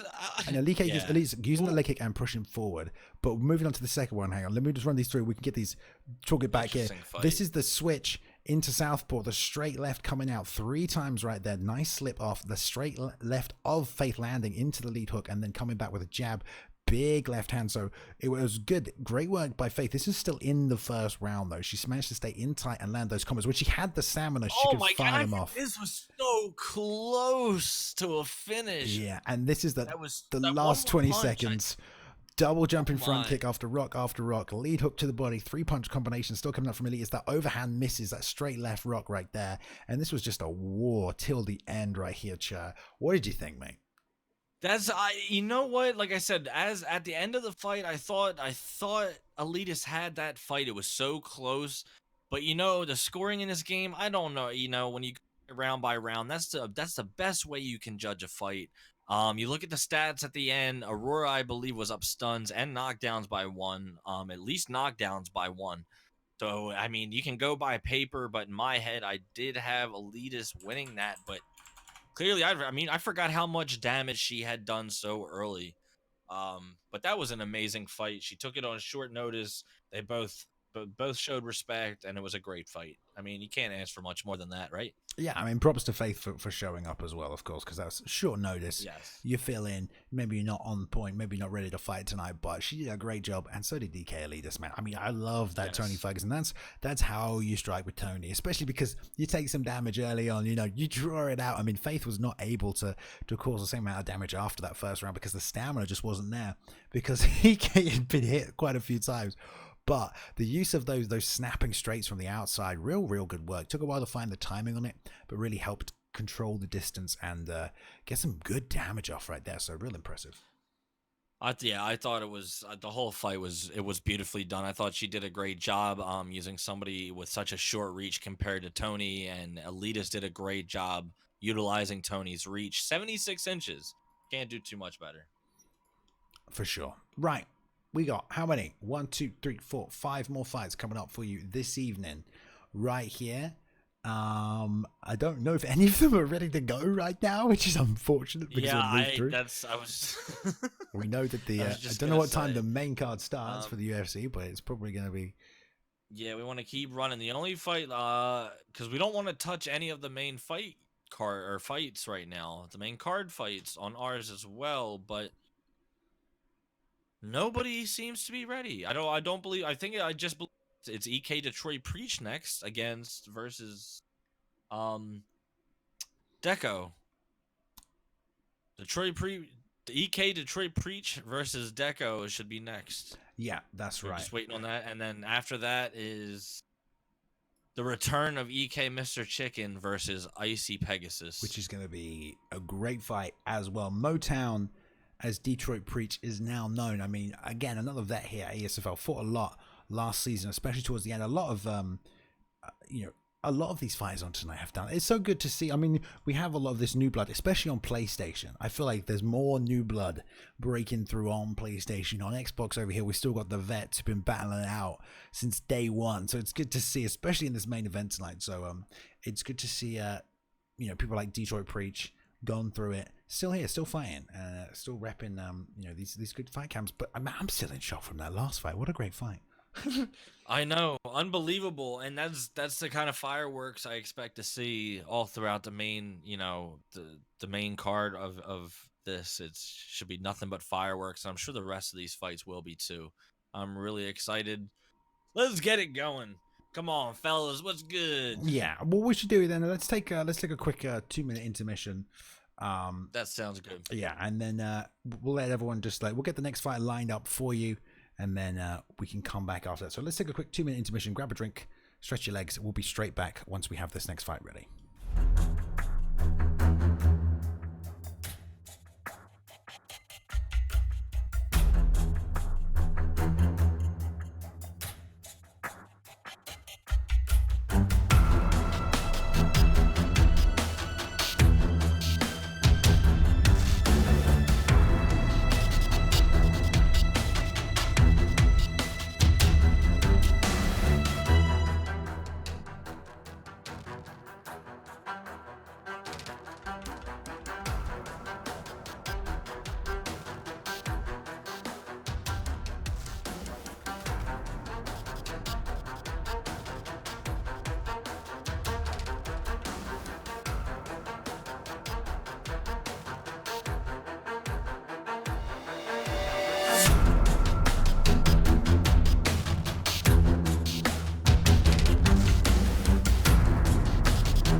with the next fight of the evening.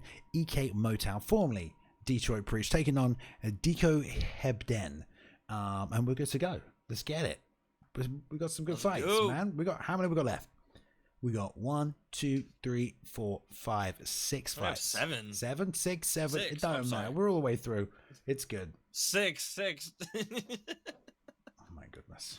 All right, so we got EK Motown versus Deco. We're going Nick Diaz versus Tyron Woodley. Interesting pick. Tyron takes him down. We all know how dangerous Nick is back. Submissions, great bottom game. The Jits is there. Oh no. What happened? Everything looks okay on my end. Unless it was fine, and then it started hosting again. Oh, look, it's good on my end. I got it. Okay. I had to refresh. Okay. That was really. It started hosting again. This is a great matchup. Again, we've got more EK guys coming out tonight. We've already seen the Woodley top game work wonders this evening as well. But you know, Diaz, you get out, you get under, you got that stamina game advantage. We'll see, man. I'm going to see if he can work them shots to the body. But we're ready for a fight, so let's get it. Two guys hungry for a victory tonight. Going to touch him up. Let's go. I'm ready to see another brawler, and I feel like that's what's coming right now. Oh, that flush right hand is true, Joe. Nice. Big right hand already from Motown. Really putting on this forward pressure, working that block. Just trying to slip the 1-2, falling short. Deco going to have a tough time kind of stepping right now. The footwork of Woodley's not too bad. He does have that reach advantage, but the reach of Motown on the Woodley's not too bad. Beautiful pull counter into a leg kick. I mean, Nick Diaz does have a weakness there. You try and hit him in the chin. It's going to be a lot harder to take him out of the fight. But he's whiffing them short hooks on the outside. It's going to cost him in the stamina department right there, Joe. Yeah, Deco is definitely having a hard time touching EK Motown right now. Motown's doing a great job throwing little combos. Oh, beautiful slip straight right there. And he's just doing a great job of playing at his range, at his pace, backing out and then coming in when he needs to. Yeah, and there's a lot of head work coming out right here from Deco. Not real body work there. A lot of those straights are getting slipped, or he's just getting blocked as Motown just stands in front of him and plants. So he needs to work it up. He needs to mix it up, hit the body. That's a straight left coming out here. Just a little jab too. Just a little jab too. Stop that forward pressure, hurt some stamina. Now he's coming forward, putting the pressure on the series while Motown winging them hooks on the outside. He's doing big damage, but it's going to cost him. We'll see how that plays in. 2.5 through this first round. Even just those 1-2s, if they miss, it's going to hurt. The stamina, that is. Yeah, absolutely. He can't take. Nick could back up more and just let him whiff if he wanted to. Motown definitely doesn't want to whiff at all. I don't even know what the reach difference is. I don't think it's big, but I don't think it's significant. Oh, big overhand. Big haymaker. Man, that head health halfway down for Deco. Great circle out here, but into the right-hand side. Got to be careful doing that. Beautiful left hook. Oh. He's been slipping that a lot. Getting a little predictable stepping in, nailing that off and getting caught right there with that. Got to be careful. Oh, he's trying to trade on the inside with a Woodley. Not a great idea, but look at that right leg health going down quick, too. Nice little push to create some space right there by Deco. EK Motown looking very good right now. He's working early. The legs, the head. He's just got to watch his stamina, I think. I think that's his biggest enemy right now. These pull counters are a little too close from both fighters to be executing right now. The feet are just a little too close together. And Deco still trying to always lead with that jab. He's been slipped on twice right now. The duck straight down. Beautiful plant on that leg kick, like you said, Joe. That's going to do some damage. But Deco knows this. He's almost forcing the fight out of Motown right now, knowing he has a stamina advantage. 10 seconds left in this round. Really forcing the fight out of Motown towards the end of this round. So we'll see. Oh, and then rocks him again. That was a hook at the end there. So much damage from Tyron Woodley. So, now, I feel like even if Nick, with all the stamina that he has, he's been rocked twice so far. He's at a huge disadvantage, even with the stamina, I think. Well, you know, look, see the stamina. Ooh. He's going to recover that head health damage a little bit. more than your average fighter. He's going to keep walking into those straights if he keeps repeating the same footwork patterns over. And he keeps leading with that jab. He has to do something else. Like, draw some fight out. I know he wants to push the fight. I know he wants to push the pace. But he can counter. He can slip under. You got a nice lead hook to the body. Try a straight hook or I don't know, because you're gonna keep getting straight, and he doesn't want to get. Or he's gonna keep getting caught. I know he. By counter. Oh, there it is. He's walking into them, which means they do even more damage because he's literally walking into the planted shots of Motown. It's making it easy. Motown just has to plant and throw. The speed's already faster for him right here. I'd like to see some more outside work from Deco, man. Instead of just his forward momentum constantly. This is both fighters' season 2 debut. Does he have the body snatcher? He's got to work that body more, man. He's really got to try to take the win. Oh man, this is the 4th one. It might be over right here. No, he's still alive. We all know how tough Nick is. He's just doing a bit of a bad job just standing in front of Motown when he doesn't. And again, leading with the jab 9 times out of 10, and Motown just making that read. Oh, that's nice, bro. That's 5 right there. That's 5. I don't know why. I'm just like counting automatically in my head. He's got to be careful, man. That's too many slip counters. 2 shots. Too many slip counters. See, look, that was double jab right there. You're gonna get caught every time. Oh, nice leg. He's really beating that ring down. Oh, beautiful slip. Big right hand, big left hook, and that right leg again, leading with the jab again. It's hard, man. It's pre-programmed, you know, especially because Haben feels like he wants to keep the pressure on. He wants to keep him off him. He doesn't want to get backed up in a situation like this. But if you lead with that jab every time, you can fake that jab and counter, you know. It only takes 1 kick right now. Bailey at the right time, that leg could just get caught him throwing that straight left with that big right hand. Motown doing a great job. Yeah. I was just gonna, he's doing his patience right now is perfect. Yeah, he could rush in there and get caught with something. It's not just the patience, it's knowing where his range is and standing, and as soon as Deco steps into the range, then he's firing his combos. He's not moving forward trying to create the range. He's waiting. Okay, now jab right hand. Perfect placement and perfect timing because the exact range he needs to be to execute the technique. That was a big combo. I don't know how Deco is still alive. I don't know how he's standing or made it through this round, but look at the stamina. Oh my god. How? That was late. That was late. Yo, ref, what's good, man? You got to take a point on those. 7 stuns and 1 knockdown. I don't know if you saw the significant strikes either, but they weren't exactly a plethora landed by Deco compared to Motown right here. He's still coming forward with this forward pressure. But that's not necessarily good. Motown is looking quite sharp tonight,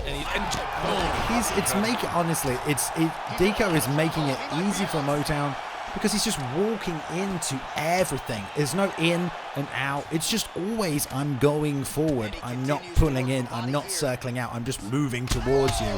And he's just walking into everything. He needs to adjust. Here, Deco, go back and watch the footage and just change up your angle of attack, change up your timing of attack, change up the distance from when you're striking, because if you're just walking into your opponent who can just plant and sling hooks, this is going to happen.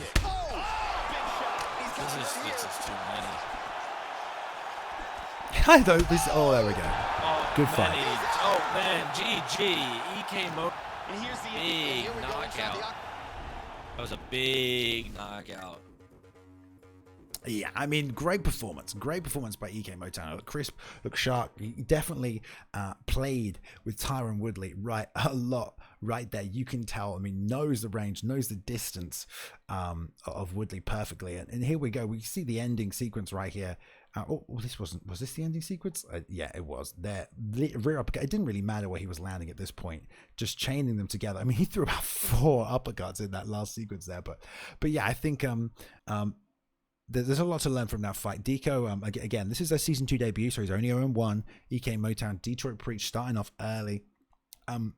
Really, I mean, Detroit Preach there, or Motown, excuse me, didn't really initiate any offense, so content to just let Deco come to him. He didn't have to. He was on the back foot, just waiting, constantly countering. As soon as he landed a big shot or a rock, then he came forward with the pressure, but he just sat on that back foot, just waited and waited and waited. Deco just kept coming at him, counter, move forward, and Deco just didn't even try and create an opportunity or try and create a situation where perhaps Motown would have to come to him. He was always moving forward. And that is the way some people fight. They like to keep the pressure. They like to keep moving forward, have your opponent feel smothered, having to react to what you're doing. But in a situation like that, if you move into a strike, you take more damage. And he just kept walking into straights from Tyron Woodley and big right hands from Tyron Woodley. And that's why he just kept getting rubbed. Sorry, I apologize, Balin. I think they're saying I have some static on my end. Are you hearing any static? I am just a little bit. Do you want to drop out of the booth and then come back in? Yeah, let me try that. Yeah, hold on 1 second here. Let's see. Because it was fine earlier, guys, so I'm not sure what happened. We can always ask Mr. Chair to unplug and replug his microphone. Usually that sorts out those kind of issues. And hopefully it'll be okay. But I mean, it's been a great night of fights so far, and we're hopefully going to keep moving on swiftly through to get to the rest of these, because we have even more good fights. But that was a great fight right there. I'm not trying to pick on people or criticize people in any way. I know that sometimes commentary, rather than praising, we do some negative criticisms, but I think it's also important to point out the problems that sometimes fighters are making, even though we probably should just focus on what the other person is doing correctly. So I apologize if that's the case in these situations, but that was well executed gameplay by Motown, and a really, really good. All right, I'm hoping that's much better. Much better. Perfect, Joe. That sounds great. You are back, sir. Oh, I can't hear you, Balin. Oh, okay. Well, that's not good. 1 second. Technical difficulties tonight. All right, we should be good. Let's move on to the next fight tonight. It looks like the next fight of the evening, supposed to be the debut of season 2 for Icy Pegasus and Mr. Chicken right here. So hopefully we can get this one, Chicken, going 5-0, I think, last season before dropping his first loss. So definitely had a nice run at the start of last season. See if we can get off to that kind of a run at the start of this season, taking on Icy Pegasus, who is no joke as well. A great fighter coming into the Esfl towards the end of the last season, getting a lot of wins, and both vets. So we'll see how that fight gets matched up tonight. And we do have the link right here, so we're going to jump on over. It looks like these guys are ready to go. It looks like Mr. Chair is having a little difficulty right here, not being able to hear me. So hopefully it will get sorted out, or I'm going to be solo commentating for a moment or two, which should be fine. Okay, this fight's not ready. Right, we're going to jump to intermission really quickly while we just get this sorted out and while the next fight gets ready as well. So we won't be more than 2 minutes here, guys, so just hold tight.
But we're back. The fight is ready. Let's do this. And we have Chair back as well. Let's do it.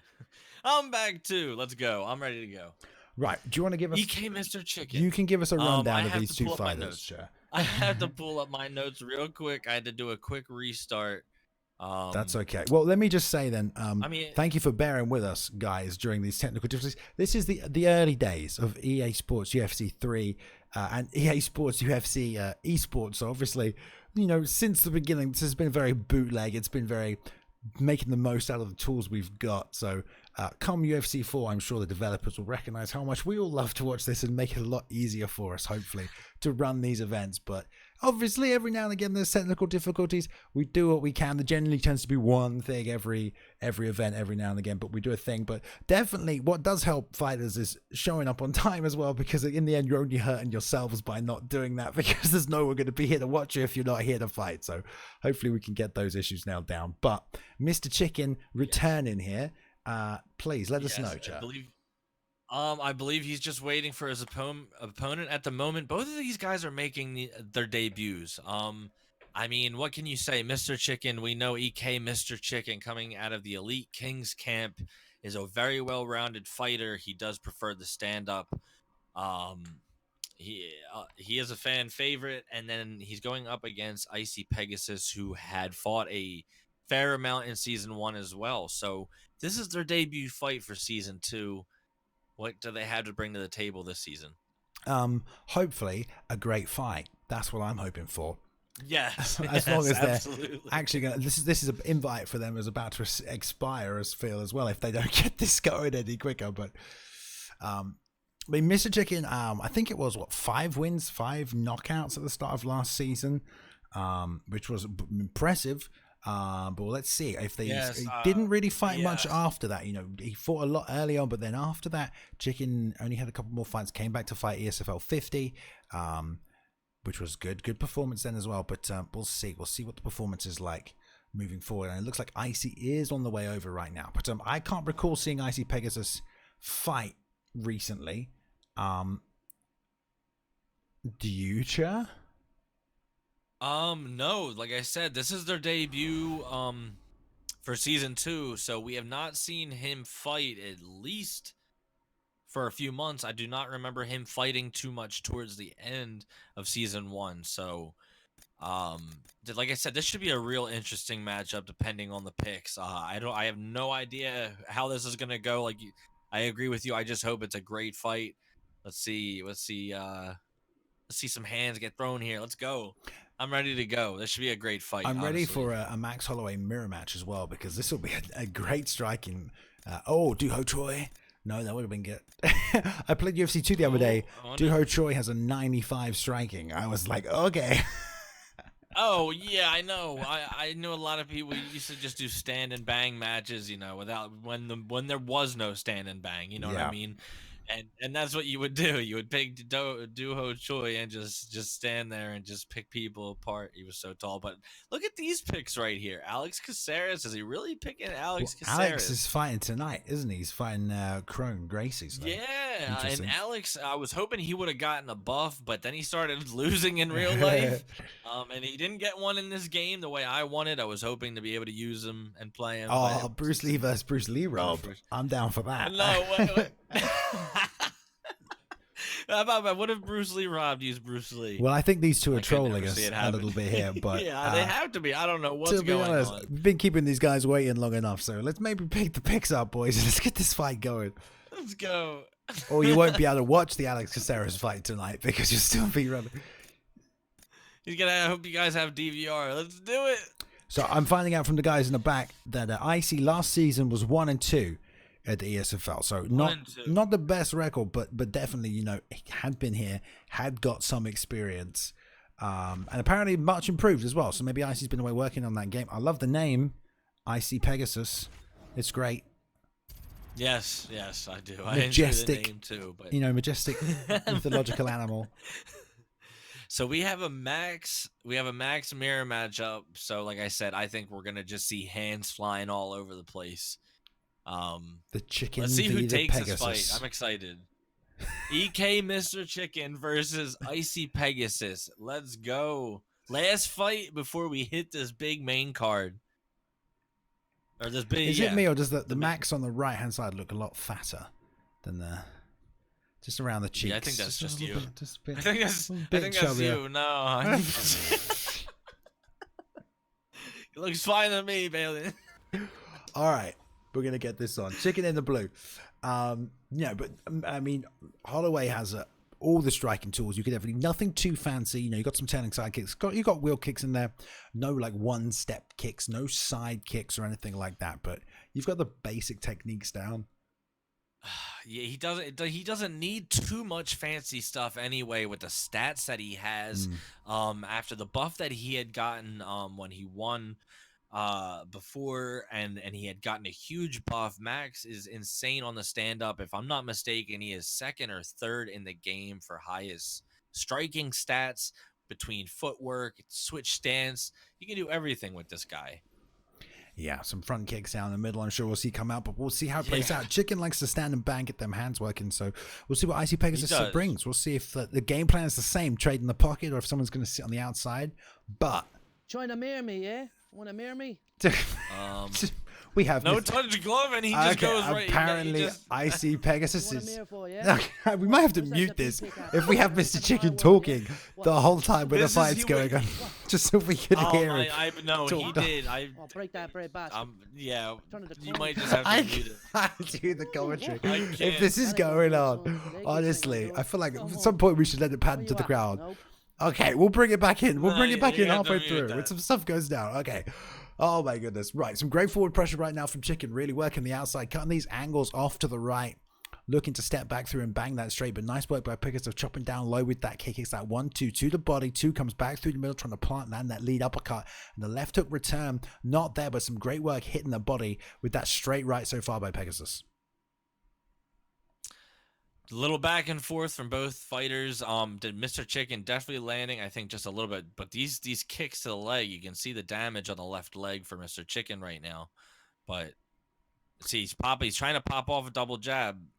He's not landing though. He's gonna burn stamina doing that. Chicken really looking to land that lead uppercut. I love that little step in, lead body kick into the knee. So changing the range after the strike, and then in range for the elbow as well. So Chicken, nice little mix up of range right here as well. Nice return. Gets jabbed back, hits the leg kick, and Pegasus landing that straight to the body was doing a great job interrupting the forward momentum of Chicken, stopping that movement, that forward movement, and cutting down some stamina. Beautiful chopping low leg kick, and there you saw it right there. Now I should maybe turn the audio on, see if Chicken's still talking to him. No, I know. Oh, he is. Trust me. I'm sure he is. Beautiful work though. Nice. It was well timed right here, and he's been throwing that jab into that leg kick. Everything Pegasus is doing is off that jab. He's jab rear hooking, double jab rear uppercut. I like that. This is what I mean about fighting off your back foot. Like a Jigsaw last season did it a few times in a couple of his fights. I love to see it just backing up and then there's that jab straight to the body as well. That's a beautiful technique if you're on the back pressure. But Chicken immediately make that read a couple of moments ago right there. Slipped that jab. He knew it was coming. He's got to either switch stance or change up here. There's the knee into that elbow again. Nice and tight. Spinning back fist landing jab. There's the lead uppercut we talked about. Now banging his right hand. Chicken finding his flow right here just a little bit. Pegasus not able to return, trying to plant a little more. Then he was moving backwards, and there's that lead uppercut again, like we said right there from Chicken. So finding a little home. 1-2 misses, fakes the roundhouse, but he's that lead uppercut. Jab lead uppercut. I like it, and I'm really liking these leg kicks by Icy, returning the favor, because that can be huge in the later rounds right now. But he's got to watch the head damage he's taken. Both fighters have lost a fair amount of stamina, but Icy has definitely lost a little bit more, so he's got to be more careful. Oh, there's another heavy rear leg kick. He's got to watch. Mr. Chicken has to watch those. He has a great opportunity to pull counter. Oh, beautiful lead jump knee. Man. He has a great opportunity to counter after that knee, because, I mean, that's 4 times Chicken's gone knee, rear elbow. So if it's me, I'm pull countering that rear elbow, uppercut comes. That's an easy rock right there. So hopefully little small reads like that can be made. That straight to the body's been great. That leg kick is doing great work. It's going to slow down that attack and also force your opponent to change, you know, that strategy. Can't just step in with that lead jab anymore. And Mr. Chicken's gonna have to take into account his leg right now. It's so bad. If he has to switch stance and he's not used to fighting in southpaw, that can be a big issue as well. I mean, look at the leg. Watch, one kick is gonna take away like a quarter of that. He's really. It always does. It always does that. Oh, Mr. Chicken's going jab lead hook, jab rear hand, and jab straight. Nice. It's all he's throwing right here. All of those can be slipped or can be rolled under, excuse me. And if you just roll to the left, you're going to dodge the majority of those. So let's see if Pegasus uses that head movement. It's good fighting moving backwards, but he keeps getting tagged with that lead uppercut right here. yeah, and he's got to, like I said, you got to be careful. Roundhouse. Oh, nice body. Yeah, nice body roundhouse. He's going to have to be careful of that, though. And like I said, he's making good reads. He's doing good leg kicks. He's stopping. Oh, another nice leg kick. Yeah, he needs He's to almost keep... got him down to like, oh, nice uppercut by Icy there. Another leg kick. Now it's starting to blink after one kick. This is not good for Mr. Chicken. Yeah, and he's standing planted. There you go. Pegasus is doing a really good... We'll just put the commentary back on just for a second. It's Mr. Chicken's talking, but No, don't do it. Pegasus is doing a real good job of being patient as well here. We're seeing him not throw so much, but he knows what he's doing. He's picking him apart with that straight right on the way out there as well. But now he's getting caught in that trade right up close, and that's not what he wants to do. This is not his game. Beautiful straight as the flying knee comes out. Roundhouse hits the body right there, and now he's going to have to back up. Oh, man. He needs to go back to that outside leg kick right here if he can. I agree. He needs to try a straight or a jab and then go right for that leg kick after, like he's been doing. Look, there he goes again, but he doesn't want to get caught in between. He's gonna get nailed with a combo in between. See, that's what I like to see. I want to see that straight leg kick. Yeah, the same side. Yeah, fire that off. But he's doing a good job. There's that elbow straight off that knee again. No counter. That read. leg. Oh my! Look how low. Ooh, lead hook, rear uppercut. Coming back with a 1-2 outside leg kick again. And this is real bad. This is fight ending damage. He's going to have to switch right now. If he doesn't, he's going to have some real problems. There's the southpaw switch. Oh man, his leg is so bad. This is like Barboza chopping up Daniel Hooker. What is going on? Oh, you can't have that. That's not good. Mr. Chicken is definitely in trouble unless, I mean, if he's comfortable here, he's not going to be able to move around at all. Oh, nice head kick. He also can't throw his own leg kick for fear of getting checked as well. But that rear uppercut, I mean, Chicken's just head hunting right here. He don't care. There's the elbow again, multiple times. And there we go. That's going to be it. It's over. Yeah. Mr. Chicken wins off a crazy. I don't even. Oh my!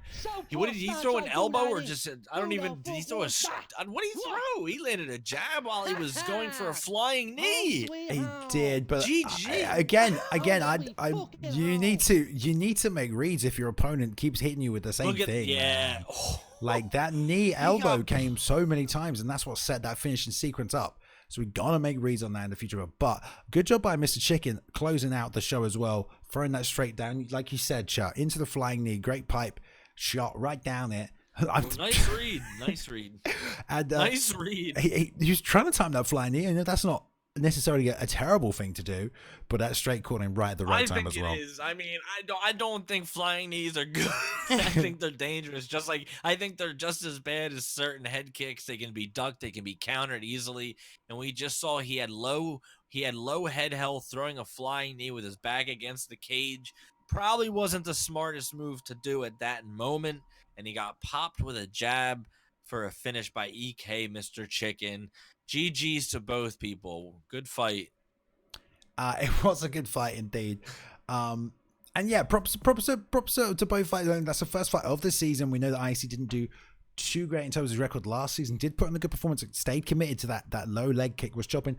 And I liked a lot of what he was doing. He was being patient. He wasn't trying to create opportunities of attack, which, you know, may have hurt him a little bit in the end, but he was taking the opportunities when they were there and being patient, hitting that body with that straight. But Mr. Chicken did the great job, you know, being consistent with what was working. The jab lead uppercut was working nicely. He kept tagging him with that. The closing of the range into the knee to the body, the elbow, kept tagging him with that. So he was using the same techniques, but that they were effective and they were working for him. So why not keep going back to them if your opponent can't stop them? Absolutely. And Balin, we're about to hit the main part of the card here, and it's so far the fights have been amazing, and now we have these bangers. This first fight on this main card here Peyton versus El Dino. Yeah, it's going to be good. Another middleweight fight. Yeah.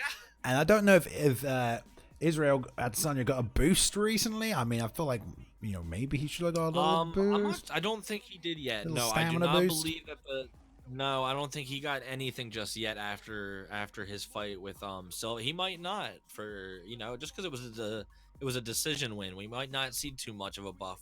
I hope we do, but let me just say, El Dino is a big fan of Izzy, and he tries to use him as realistically as possible. He trains with the Spider, who is very elusive with his striking. They are so these two train together a lot, and he's going up against a monster in Peyton. These guys are both ranked. Peyton is ranked 6 and El Dino is ranked 5. So they're both 1-1 right now, fighting at middleweight. Bisping versus Izzy. This fight is going to be insane. I cannot wait for this. Be a good fight in real life as well. This one actually. Be down to It see. really would be a good fight. 3-2 right here. If they fought before, okay. But Let's yeah, see it. I'm ready. we'll definitely see. Like you said, El Dino changed with Spider, one of my favorite fighters in the SFL, always showing us something different. So gonna look for that straight right, same side, just a straight same side question mark kick. I'm seeing Tell you that what to coming look out. for. Yeah, I was just gonna say that. You're gonna see, look for the question mark kick. He's gonna try to do that. He's gonna try to set that up as best as he possibly Some can. teeps down the middle. Wow, that's a perfectly timed bow as well. Look at this. Onto this main card, first fight of it. Peyton, a vet, taking on El Dino right here as well. Switching southpaw, or switching both sides immediately. Nice straight off the slip into the inside leg kick, and then inside leg kick 2-3 hook as well. And this is good pressure from Peyton, sitting nice and jittery as Bisping does behind the jab, pumping in. Love the uppercut to the body, but staying in the pocket to plant, land that straight left. 1-3, 2-3, and then coming back in. So using that stamina right here. And yeah, he's going to see how well he can fight off the back foot with Adesanya right here, Dino. Yeah, absolutely. And I think El Dino's just gonna have to. He's really gonna have to be careful of his stamina. Oh, nice combo by Peyton. He's gonna have to be real wary of the stamina, unless he can get Peyton missing a whole lot. Nice teep kick to the body right there. Double jab. Now Dino's coming forward for the first time in this fight so far. Double jab from Peyton. He's closing distance. He's doing really good, keeping that lead foot so close to Dino's right here. You just watch that lead foot of Peyton. He's stepping right on the inside, keeping it as close as he can right there. So his jab's in range. That short jab of Bisping firing right down the middle. And now Dino's creating some space to double jab on his own here. No kicks really to create that distance. No push kicks or anything like that. But he's using that jab lead hook well. And there's a push kick, just as I said it. Because that's what he's trying to do. Get that space between those two legs, those two front legs as wide as he can. He can then get, because he's not in head kick range here for any of his real damaging shots. But the 1-2-3, nice. Catch him on the end of that. Now that's another thing. I believe Bisping has a 74-inch reach, around there, and Israel Adesanya has an 80-inch reach, so that is pretty significant. I do know he has at least a 5-inch reach over Michael Bisping, and that is very significant. Yeah, and Peyton, very nice, very far away now. He's just trying to step back into that range he was fighting at earlier, inside of that elite foot. And now he's working his way here. And the double jab's doing great, closing the distance. Nice little pull counter. That's going to help in this little jittery movements right here. 4-punch combos coming out off that double jab as well, too. And Dino's got to be careful, man. He does not have the stamina that Bisping has. No, and he's that's whiffing. what I mean. That'll be Peyton's game all day if he's going to try to move around too much. He can't be doing that. Peyton is doing a good job of having him back up and move. And you can already look at the stamina already. It's 94 versus 88 when it comes to stamina. Oof, nice. Got to conserve a little bit more. There's a lot of lead hooks coming to the body. Ooh. And he had to use a lot of stamina to create that distance, in the center. Yes, he does. And now he's back against the cage. There's a slip straight off that jab, and that jab, Peyton was leading with that so much. Oh, the little trade of the head kicks right there as well. Catch into the lead leg. Back and forth, and then he caught. He came right back saying, I'm not taking that. Yeah. Oh, man. Nice little back and sequence. forth. Oh, look at that fake lead leg kick. Oh, beautiful work. Nice catch. Oh, man. He's got it. Oh, beautiful end of the round. What a fight so far. Yeah, great job. And How do you score that? he Well done. faked that lead leg kick, came over the top with the roundhouse that almost landed right at the end there, but then he followed it up, baited out that jab roundhouse to caught it straight down the pipe. So yeah, great job. I don't know how you score that right now. I mean, Peyton definitely landed a lot of body shots, a lot of that lead hand to the head to the body. 2 stuns. Oh, I don't know. Yeah, tough one, but like I said, the stamina is gonna be the issue. Yeah, we'll see how He's got 3 rounds. Yeah, we'll see how it is halfway through this round. I think that's what we're going to look at for the stamina.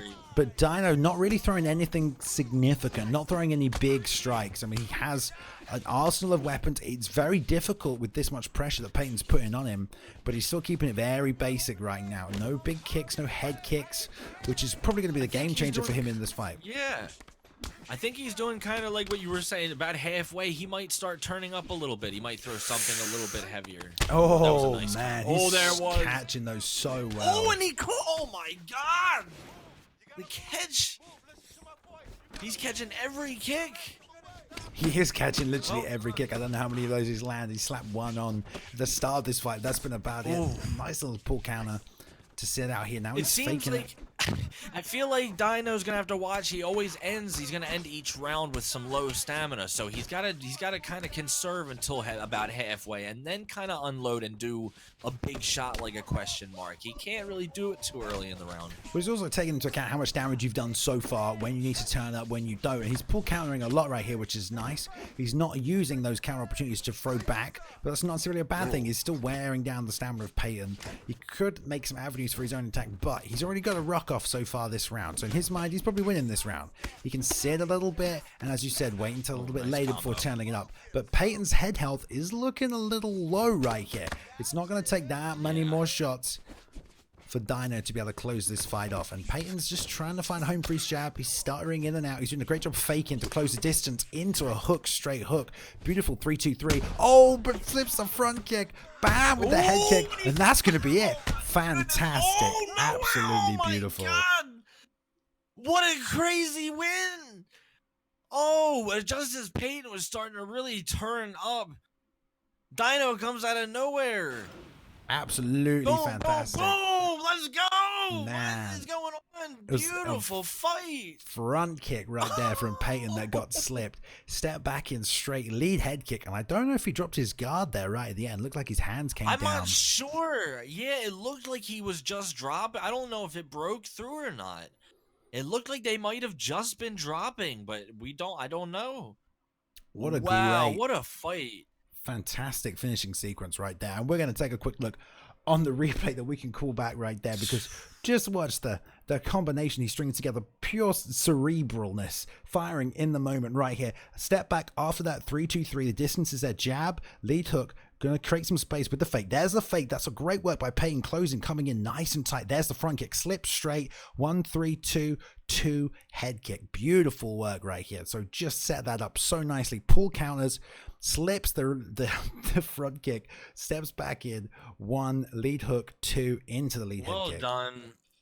Honestly, I know Peyton has improved tremendously. So has El Dino. Both of them.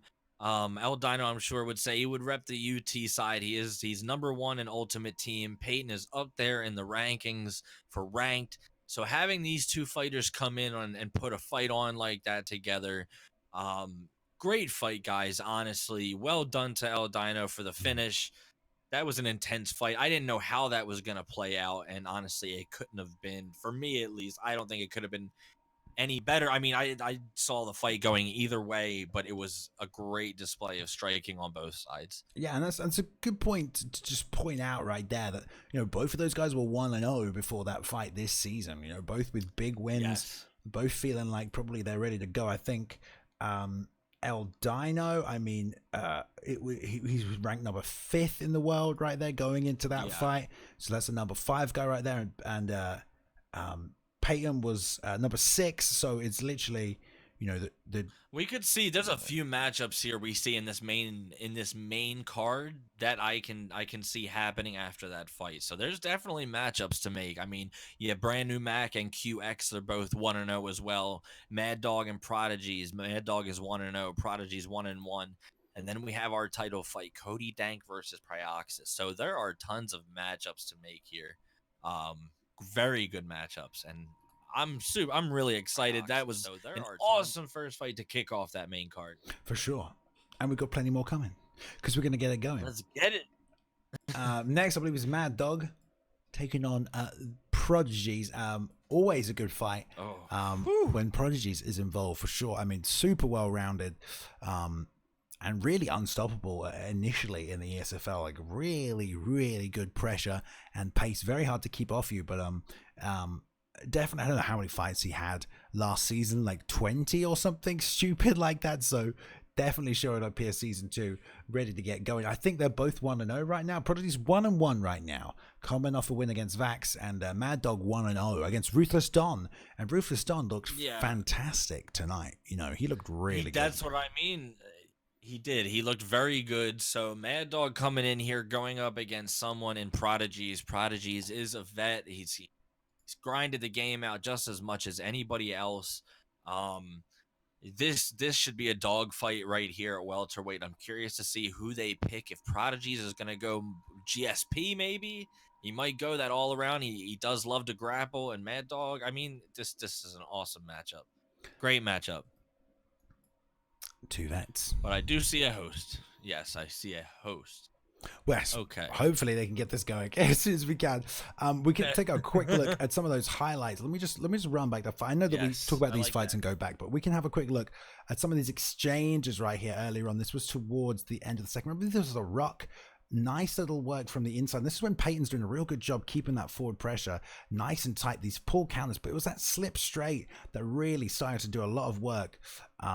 And that was basically the same as the finishing sequence here. Peyton really does pressure forward with that jab, and you kind of have to, really. You know, you're bisping, you got to close that distance. You don't always have to jab. And in fact, we saw him later on fake the jab, step in, throw the lead hook straight right, hook. But it was that slip straight, really.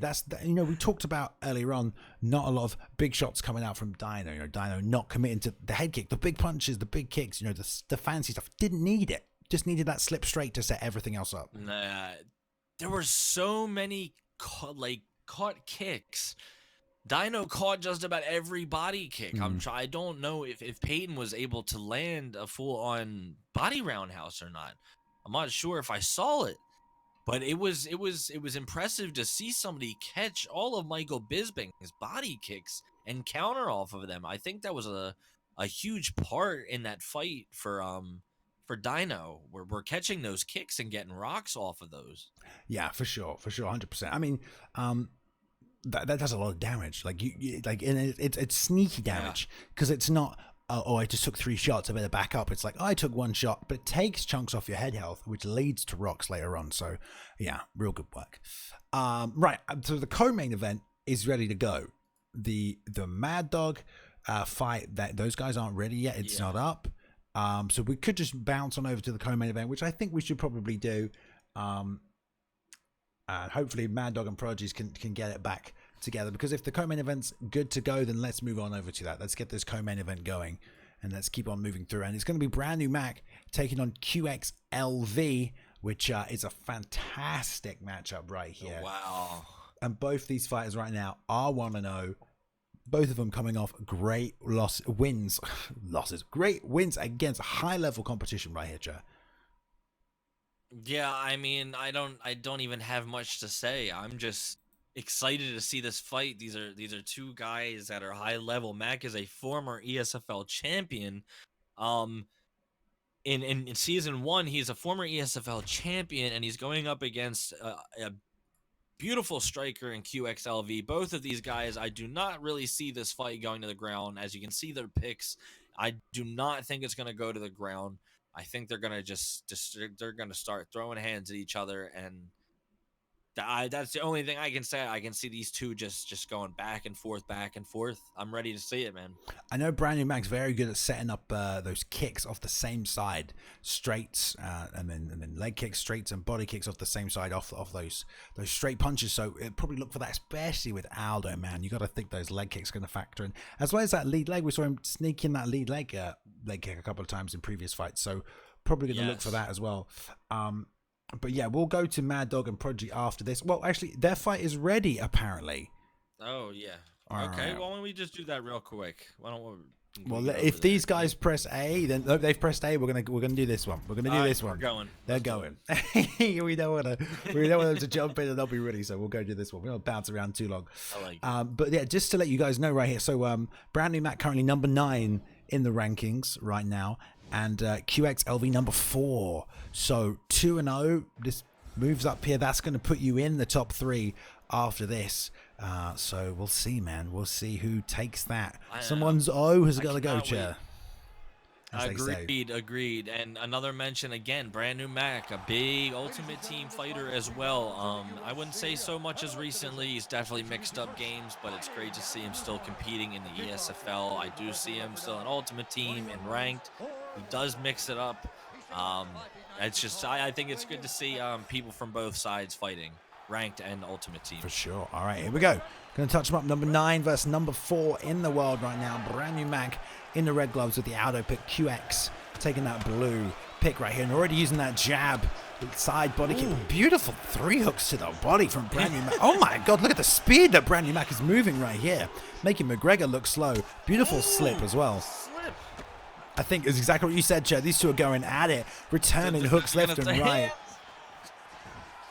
If I'm Brand New Mac, as soon as that side kick comes out, I'm looking to throw the uppercut as QX steps back in, trying to hit the body with that low straight off that side kick every time. But he's doing a great job slipping out to the side right there and landing them hooks, Joe. The combos are great. The head to the body, you know. I mean, he's mixing it up so well right now. But he's got to watch his back against the cage. Ooh, nice slip. Great job using that 1-2. It's going over the top sometimes and overshooting by QX, but he's throwing that straight from the exact spot he needs to be.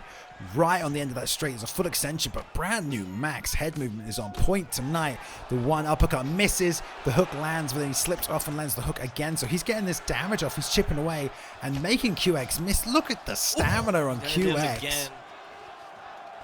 Oh. Oh, nicely. He's pressuring, but he's not. Yeah, he's not getting a lot of damage off right now, though. Mac doing a great job fighting off the back foot. Yeah, Mac back against the cage. Mac is slipping, and he's also planting and throwing as QX is stepping in. So it's when your opponent's always attacking in the same way and always moving forward, it gets pretty easy to start making reads, and that's what Brand New Mac's starting to do. To sneak in that little body kick, and unless QX starts throwing some feints, stepping in and out of range rather than just always walking into it, Brand New Mac's just going to make more and more reads here. So QX needs to mix it up a little bit. He's jabbing in and coming out. Now he's mixing it up. So that straight falls a little short, but beautiful pull counter again. Brand New Mac on the big left, and there's a nice body kick. Lead hook to the body too. It's just beautiful work I'm seeing. I feel like from Mac it's almost like he's got a game plan right now. The way he's swaying, he's doing his certain combos and just making the reads that he is, and he's trying to keep them away. Ooh, nice strikes by QX right there. Yeah, trying to plant throw that push kick down the middle, and QX stepping in with the jab right over the top. Brand New Mac, again, these kicks, man, he's planting throwing these body kicks, doing a real good job getting maximum damage off from these. No real leg kicks though, and he's slipping that jab a lot, man. QX always leading with that jab. Ooh, tried to lead with the straight to the left of the body as I said that. Came short. Bailey, and look at this stamina right now. Yeah, this is nuts how much they I mean, I feel like they haven't output a super amount, but it's I know. Really, I think these guys have been throwing every freaking second. It's gotta be the weight class, right? There's not been a second where these two have not been throwing a strike at each other. It's been very high pace right now, and mainly because QX is forcing it. He's forcing this high pace by just constantly stepping forward. And Brand New Mac doing a great job just timing all of these kicks right here. So what a round! Yeah. What a round! Beautiful. I don't really even know who to give that round to. The stamina on both sides is low. They both did damage to each other. I mean, if this game at all counts octagon control, you give it, give more to QX, but I I'm not think really brand sure. new What do you Mac think? definitely. I think he landed the bigger shots, and QX threw about the same, but I think QX percentage was a lot lower. I think he missed a lot more. Brand new Mac was slipping and popping him. Oh, beautiful dart off to the right, lands a straight leap up to the body, and then a big right hand to the body. Whiffing on that switch kick though. And QX trying to take advantage of it to close in, but brand new Mac's pull counter is something else right now. He's really working that. Beautiful head movement. He's doing a great job, and again, this is another person that spars with El Dino and the Spider all the time. Those three do spar together a tremendous amount, and I think it does show. I think Mac is definitely a different style. Yeah, man, and QX using a real long frame on McGregor right now, really maximizing that reach, but he's moving forward with every strike. Every jab is a step jab, every straight is a lunge straight. Now he's planting right there, fires 2 quick straights off. And he's doing a good job with that side kick to keep Brandon Mac where he wants him, but Brandon Mac not really phased by fighting on the back foot right here. But those short shots of Aldo, those short hooks, they do fall short when they fall short, and that will cost him stamina as well. Big left hand. He's still gonna have to be careful. I feel like Mac still has, he definitely has And he's lower doing health damage. than Yeah, you're right. body. Yeah, he's gonna have to be careful here. I don't know. He might have the stamina advantage, but that might. Oh, there's the big left uppercut. Big combo. McGregor always dangerous, and Mac is always circling off to his right hand side right now. You got to think QX is going to make that read. Always moving that way. Oh, beautiful 5-punch combination. Beautiful head movement by Mac, surviving in there, trying to stay alive, not get rocked. Little jabs. He's got to be so careful of that uppercut. It's coming from QX right here. He's homing in on it. He's trying to find it. This is wild. This is exactly how, I didn't know how this fight was going to go, but I knew the hands would be flying. No more body kicks. They have been. No more body kicks at all from Brand New Mac because he had no space to land him. And this is where he's got to stay composed as QX is moving in for the kill. He knows he's hurt. He knows his head health is low. He needs to not get caught by a shot trying to throw and overcommit to something. Find the homes, make QX miss. But Q doing a great job now. He's still being patient. You know, he's not darting in now. Beautiful. No. Man. Body kick nicely caught right there. He's been using a lot of teep kicks to the body to try and create that space. Both going for the one rear hook right here. Both missing. Brand New Mac trying to slip both sides. I know. I'm sitting here and I'm trying not to look at the health and the stamina, but they're both so low for it to be the end of the second round. I'm just like, wow, this is wild. How many strikes have been thrown so far? I think we want to have a look at that at the end. How many strikes have been thrown? Both trading 1-2s right here. Brand New Mac cannot take a 3-shot combo. It'll be too much. There's a little slip roll under. Probably going to look for a little body kick towards the end of the round. But lead uppercut. Sorry, off the rear. Oh my. Oh, the end of the round. Big combo at the end of the round. Dangerous. Wow. Big lead hook. There's the uppercut as well. Oh, that uppercut. Rocked him. That rear uppercut was heavy. Bam. And even now. And this is what I mean. Now. I was just going to say, even now, he's still moving forward. He's not planning throwing those strikes. He's moving into those. Yeah, and he's going to have to be, with McGregor, one shot is all it takes. It's getting real low right now. Oh, comes out right away with the haymaker. Oh, leans right into the hook. Oh, that's it. Oh! He knocks him out with a straight. He just swayed right into that lead hook. Jab, lead hook, straight, if I'm not mistaken. GG's on both parts, both fighters. GG's. Beautiful combo by QX at the end there. Well done. Nice. Oh, man. Bam. Oh, no, I totally missed those 2 uppercuts. I totally the fight. Here it is. 279 strikes thrown. Oh, 2 of the refs had it tied? What? Going in that round? What? It was a pretty close, exchange most of the time. But yeah, you can see the finishing sequence right there. He rolled into that lead. He moved forward, landed that overhand, which was nice, but kind of blew his stamina, had to back out. And then instead of blocking, chose to move the head, rolled straight into that lead hook. And then, yeah, pull counted the jab, but after that wasn't the strike he needed to pull counter. It was a 3-punch combo, and he got tagged by that straight for the finish. But it was a great fight from both people. Wow. Both fighters just high pace action. Like I said, yeah.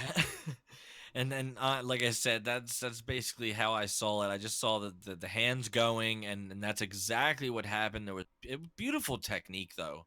I do want to point out the technique. The striking technique was beautiful. The mix-ups to the bodies were great. Well played by both fighters.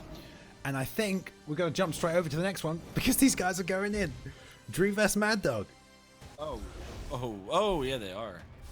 I can't wait for us. They can't. Someone wants to watch the main event tonight. I think that's all right. I don't blame them. I don't blame them. We're doing good. We're doing well. So we have. This is another Nick Diaz. It is another. It is another Nick Diaz. Tyron Woodley right here. So Mad Dog 1-0 right now. Like we said earlier, coming off that win against Ruthless Don, who looked really good tonight. And if you can handle Ruthless Don, you can handle grappling. So we'll see how that goes. Oh, I'm sorry, I'm yawning. My apologies. It's late. Please take over, chat. I'll be honest. I did a secret yawn just before that. You might have caught it. I'm just not letting mine out. You know, I'm just gonna let you have that hanging. Oh my goodness. But this should be a wild fight. Interesting pick by Prodigies. If I saw correctly, he's the one that is Nick Diaz, and Mad Dog is using Tyron Woodley. Interesting pick. Maybe he's thinking he's going to get taken down. He's going to use Nick's off the back. Other way. Yeah. It is other way then. Okay. That makes a little bit more sense. I got you. Okay. Prodigies is, I think, going to be looking to grapple a little bit more then. Well, Prodigies, I mean, traditionally would always come forward with a lot of pace, a lot of pressure, and try and just prevent you from really executing your game plan by just getting those short strikes in there, those short 1-2s. Oh no, you're right. Look, Prodigies has changed his name to Drew. Okay, I'm confused. These guys in their name changes. Mad Dog's still here. Okay, listen, this fight is more high paced than the last one, so we haven't got time to debate this because they are in the pocket trading right now. Big body kick coming off from Mad Dog, even at this close range. And in the pocket with Woodley is so dangerous, man. You got to be careful, but these fighters are both going in and out, and both just landing uppercuts. Oh my God, these guys are slugging it out in the middle of the freaking octagon right now. Big head kick. Big head kick. Oh my goodness, they're just going off on each other, and this is nice leg kick. That's the second one he's landed. Oh, lands a big shot to the body as the rear uppercut rocks him. Mad Dog going to push forward on the cage right now, try and get some extra damage off. Jab misses, but into the lead hook. Double uppercut misses right here, and the 1-2-3 coming out nice and tight. Mad Dog with the forward pressure, trying to trade uppercuts, but eats a big body shot and another one off the kick. And now Prodigy's trying to sit back a little, find the timing, but whiffing there, big body shot. And that's going to do some damage on that liver. They're both doing, a great job. Oh my God. Oh my God, they're just trading combos. Ridiculous. Both so confident in the power and the timing of their striking. And this wouldn't be happening if they weren't opposite stances. But it is right now. Beautiful straight right to the body, stopping that combo. And he's keeping the block up. No head movement from Prodigy's right here. Jab into that uppercut to the body. There's another one of those leg kicks. Trying to slow down some of that forward movement. Nice block. Yeah, what I thought completely went out the window. Woodley with I thought Prodigies was going to maybe try and grapple. But no, he's looking to strike, and he gets caught again. Oh, Mad Dog has and he rocks him right back. Mad Dog getting caught straight after landing that beautiful lead hook. The big right hand from Woodley. You cannot ever disregard the power of Tyron Woodley. It's so intense. And a big rear right hand catching Mad Dog as he's pressing forward. Nice liver shot. Really catching Prodigies right there, chomping that stamina down as well. And again with it, nice planting to it. And that head and body health is going down. But look at Mad Dog's. His health is also low. The power of Woodley, man. These shots chip away you. It might as well be fighting McGregor. They're both just bouncing everything off the block. There's no head movement. This is just straight fire. We're not even in the first round yet. No, that's what I mean. It's the first round still. We still got 30 seconds to go. He's rocked him twice already. He's got to be careful, and they're just winging head kicks.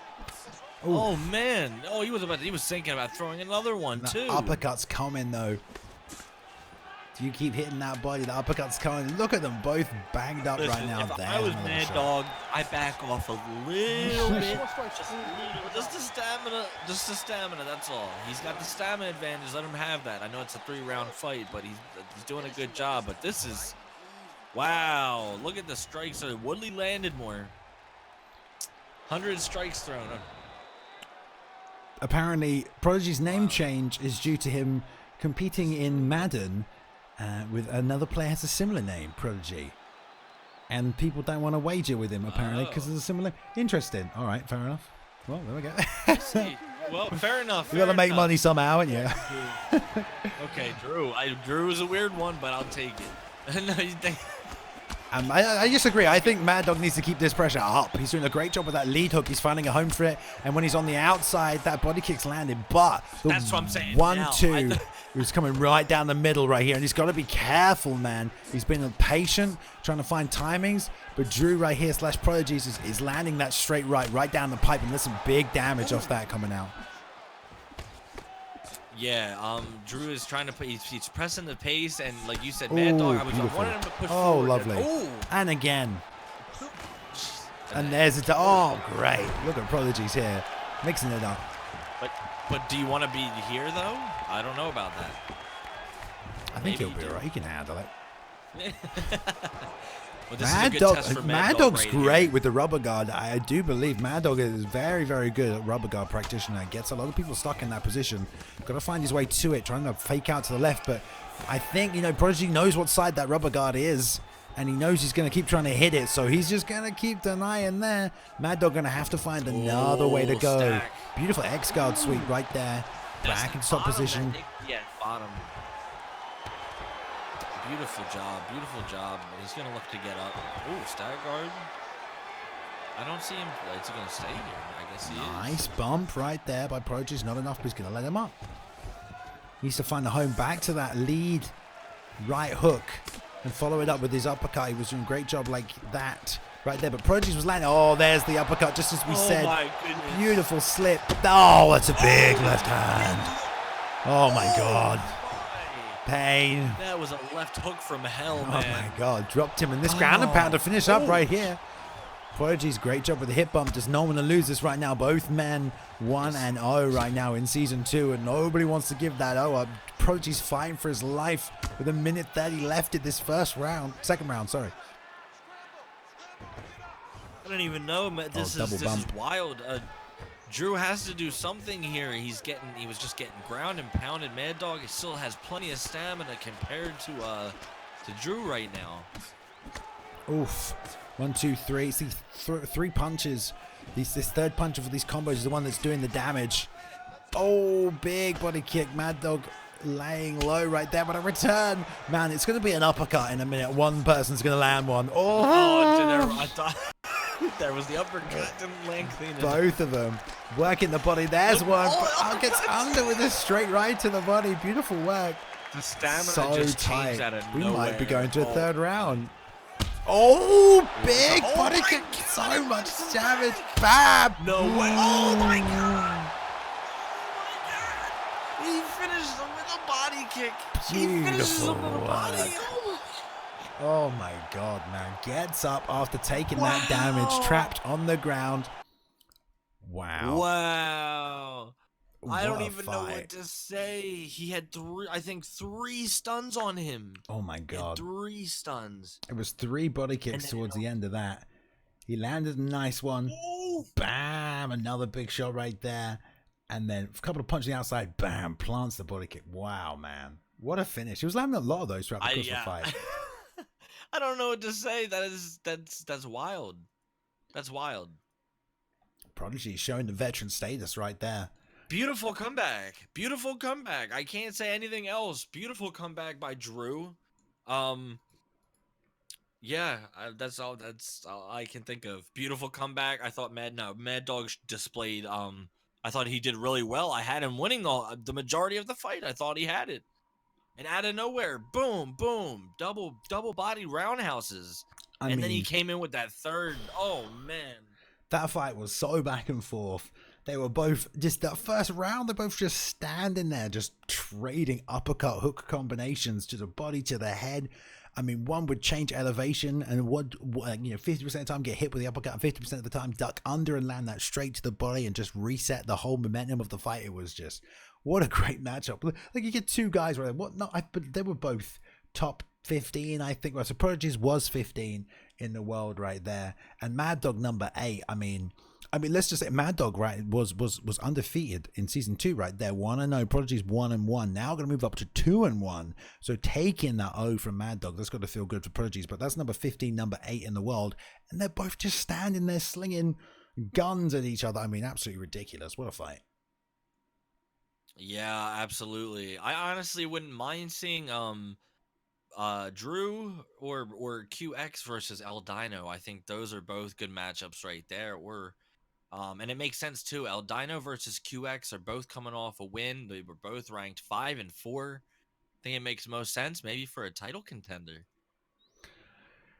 I mean, yeah, we'll find out. But that's up to the match. That's up to the not match our job. We just gotta watch the fights and have a good time. Right. So the match is up. They are ready. They are in the lobby. Let me drop that in there for you because it has changed location. There you go. There you go. Right there for it. And Matt, can I just say I am so excited for this fight. I remember the last time these guys fought. I don't remember. Like, I get excited for ESFL, but I am excited for this fight. I don't remember the last time these two guys fought. But suffice to say they have both come on leaps and bounds since then, and both really established themselves not only as unique fighters in the way they strike and the competition and the opponents they've taken out, but just as esports competitors and content creators. These are two individuals with communities, with reputations, with high world-class level skill right now, and they're number 1, number 2 in the world, and they're going to fight for the first title this season on Xbox, man. Number 1, number 2, Cody, Dank, and Prioxis Char. I mean, I'm so excited. I'm excited. I couldn't have said it any better myself. These two are monsters. They both have their communities. They both share a bit of the community. The UFC community is everyone's. Anybody that enjoys a game plays a game. So these two going at it, honestly, this is one of my favorite, I think, one of my favorite title matchups since Brand New Mac versus Kinetic NRG. So I cannot wait for this fight. And like you said, we're crowning an ESFL champ right here. Let's go. I mean, Priox is, as always, going with RDA at lightweight as well. He prefers it at lightweight. And Cody, Cody always taking McGregor. He's hovering over Tony Ferguson. Wow, okay. Maybe I haven't been in a Cody stream for a while. Yeah. Not enough. Yeah, he's definitely been practicing his Tony Ferguson an awful lot. I mean, definitely a while. So... oh man, here they got the record early, but this is the marbles all right here. I think when you look at these two, we'll break it down as they have the commentary on. All right, no, we'll be fine. It'll be quiet enough not to worry about it. We'll break it down as we look at these two fighters. Well, let's talk about Cody Dank first, because Cody has been someone who's been competing since the beginnings of the ESFL. Really grown as a fight, had wins, had losses. I think both of these guys have had wins and have losses, especially at the time. Some of these losses, not that these guys ever took a full break away from competing, but definitely had rocked them a little bit here. But look at this now, like season 2, these two guys competing for the belt, the first belt. You could have called it back in the day maybe, but both of these guys, I'm sure at certain points, maybe didn't think they would be here, but I'm sure every single loss, they have got better. They've always constantly improved, and they've worked on their own games here. And Cody, man, he's a very, very patient striker. He's very good at managing the stamina, very good at slipping his head off to the left and right. Not so much rolling, not so much ducking, off to the left and the right, countering with straight and making reads on what you want to do. So Cody likes to take his time, slowly turn it up, and when he goes for the finish, he goes for the finish. He wants you to get hurt, and he'll take you out. He doesn't always rock and drop you. He'll just, find a way to finish you. So this is going to be an interesting matchup because both fighters are kind of patient, but Prime, man, he comes forward a lot as well. he'll look to pull counter. He'll look to land those straight counters, that left hook. He's been kicking the legs a lot recently. You know, we'll see how that plays in, but he's kind of got away from that game a bit. But Pryor likes to step forward with that double jab and flick it at you, fake, flick it at you, and just move forward, keep the pressure on you, just to keep you reacting. He doesn't always double jab and commit with a third strike. He'll just jab in, and even if you slip, he's not committed with another strike, so that counter you're trying to throw won't always land. Sometimes he'll double jab and pull, and no glove touch from Cody Dank right there, Chair. Oh, what? What? Not that you have a missed something choice. Here. You're saying. I think I was a little behind. It had a little lag there. We're good now, though. We're good. Crispy stream, looking good. Here we go. Oh my God! And yes, I couldn't have said it any better. Once again, Balian, great breakdown. I'm interested. Let's go. I'm hyped. Yeah, and Pryor already putting this pressure on the face, looking to just work that lead hook, fake the double leg into the full tie clinch against the cage. Beautiful work. This is where you want to be if your opponent puts you back against the cage. Take it. Double denies right here. And poor Cody already getting rocked right here. Nice shot to the head, roundhouse to the body. Ooh. And Cody got to just find the composure. He's wanted a title shot for so long. He's got one right now. Pryor, former champ. Cody in it with a chance to win it tonight, and he's got the stamina, he's got the head health, and he can certainly recover, especially over rounds 3 and 5. He's going to get that boost, so he, you know, taking some damage. This is totally fine, just needs to relax, and this is where Prodigies likes to have you right against the cage. I'd like to see Cody duck under, hit that body, man, land that straight at this long range right here. They're both such I mean, Cody on the feet, like you said, he's very creative and patient on the striking, but then you got Prioxis, who beautiful denial right there by Cody. But Prioxis is so well rounded between his striking and his ground. Look at these denials and these punches from Cody Dank against the cage right here. Yeah, beautifully done. And that's what we were saying earlier on tonight. You can't wait, you can't freeze. You can strike, and not many people have been doing that tonight. If you're against the cage, you can strike, hit them, make them react to your punches, make them do something rather than you having to wait and just be patient. But Pride wisely letting go of that, and now still keeping this full pressure. Beautiful duck under. Cody making the immediate read on that. The uppercut coming straight through.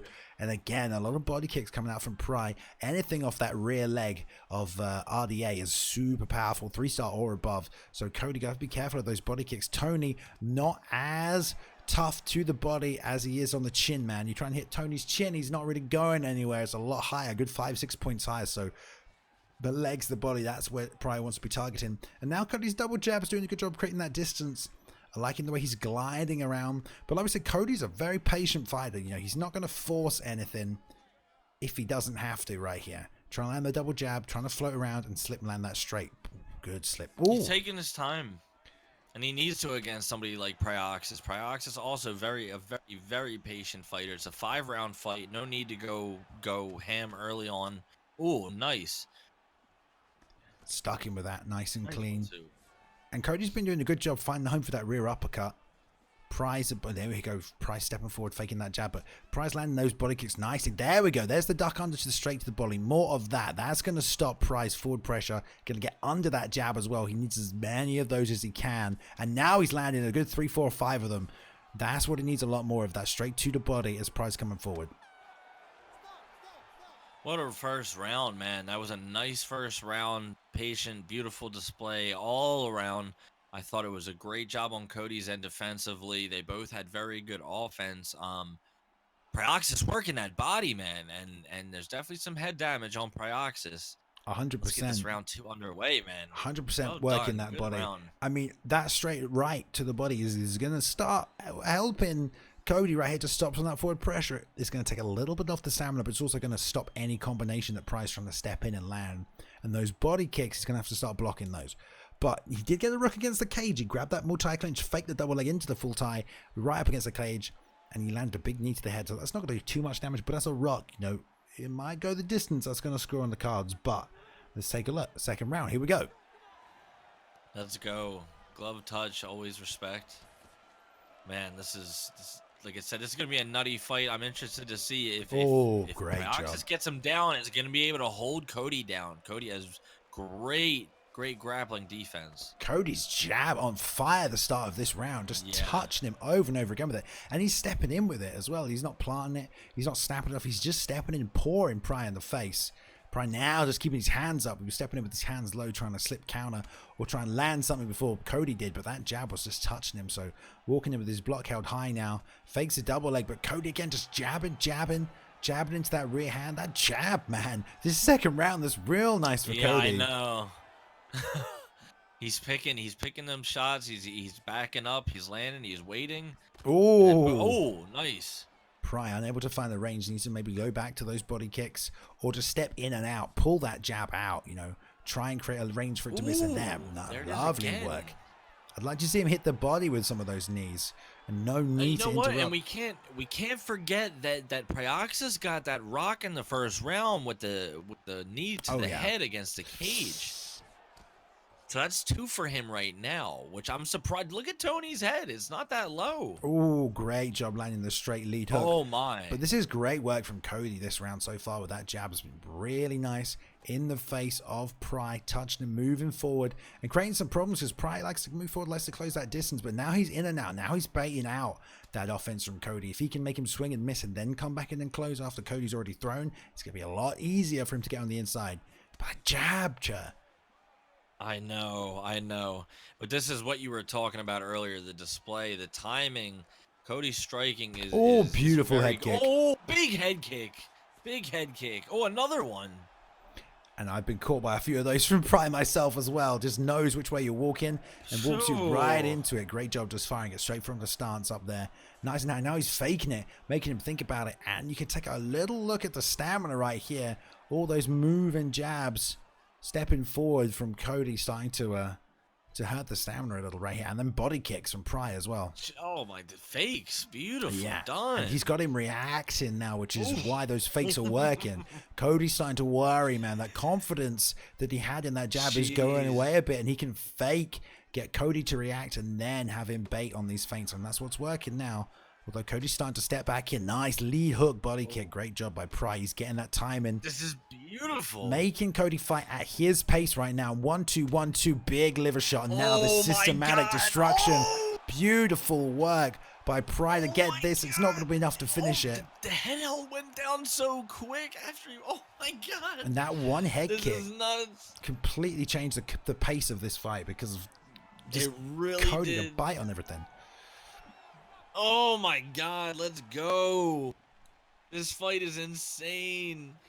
Cody's gonna have to make a couple little adjustments here. He's gonna have to make some adjustments. He can't be getting hit by that. He can't be getting hit in the body like that. No, for sure. And that's what we said at the start of this fight, man. Ferguson's head health a lot higher than his body, and Pry knows that. That's why he's been investing in them liver shots. Cody trying to get straight back to that jab, though, Chair. That jab that was serving him well, but now he knows. Beautiful front kick. That forward pressure's coming in. Oh, nice. Double jab into the straight.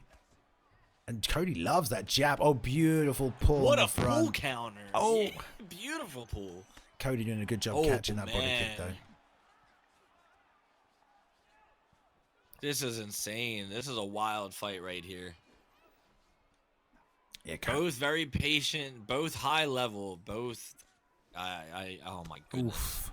Both sneaky. Yeah, you gotta sneaky's a good that word. jab of Cody is so sneaky. You think like you know it's coming, but you still can't stop it, and he's getting great success with it.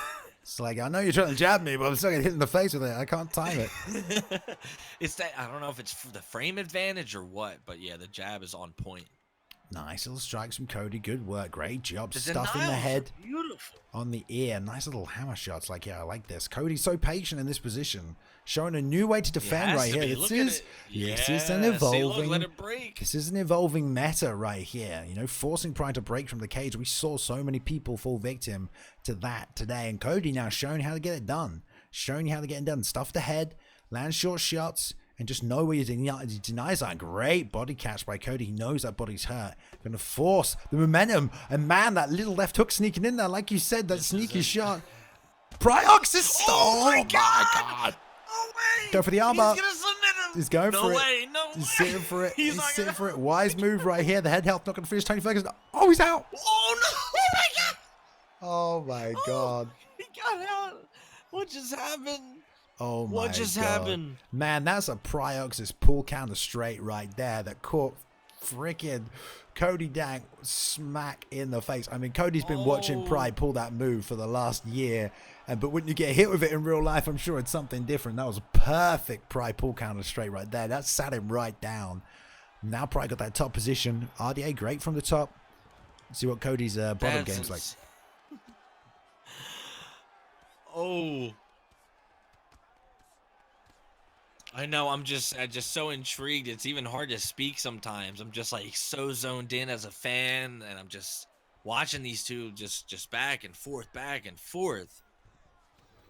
Ooh, gonna get that momentum swip, and there he gets his rubber guard. Let's see what we can do with it. Nice and nice. You know Cody's been practicing his rubber guard position. Oh yes, Good he has. work by Pry, man. And that was flashing Pry's head health. So much damage it was doing. He was flashing off those elbows from rubber guards, so he's got to be careful here.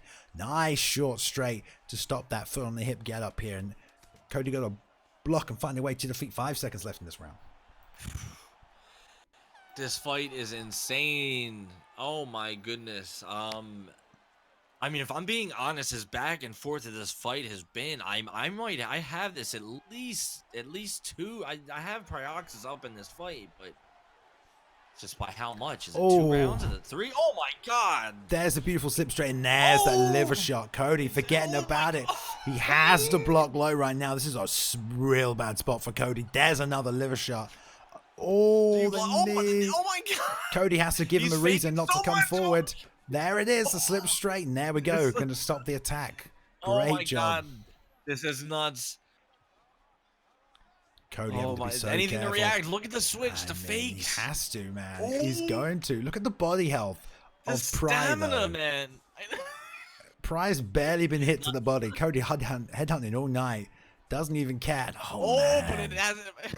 But look how low Pry. This is Oh anybody's fight right now. Oh my God. One mistake from either fight could cost him the title, We man. saw He's the for the comeback belt. last fight. Oh my God. Stepping I don't out know. with that Cody's straight. Cody's a little low right now. I don't know. Man, Let's see. You know Pry's looking for that lead hook. Oh, beautiful. Lead hook straight, lead hook straight. Beautiful work. He preloaded that straight through. Wise move by Pry. Take this fight to a place where you're a bit safer. Oh my goodness. Nice This stuff. is nuts, Balian. This is nuts. Great fight. My brain.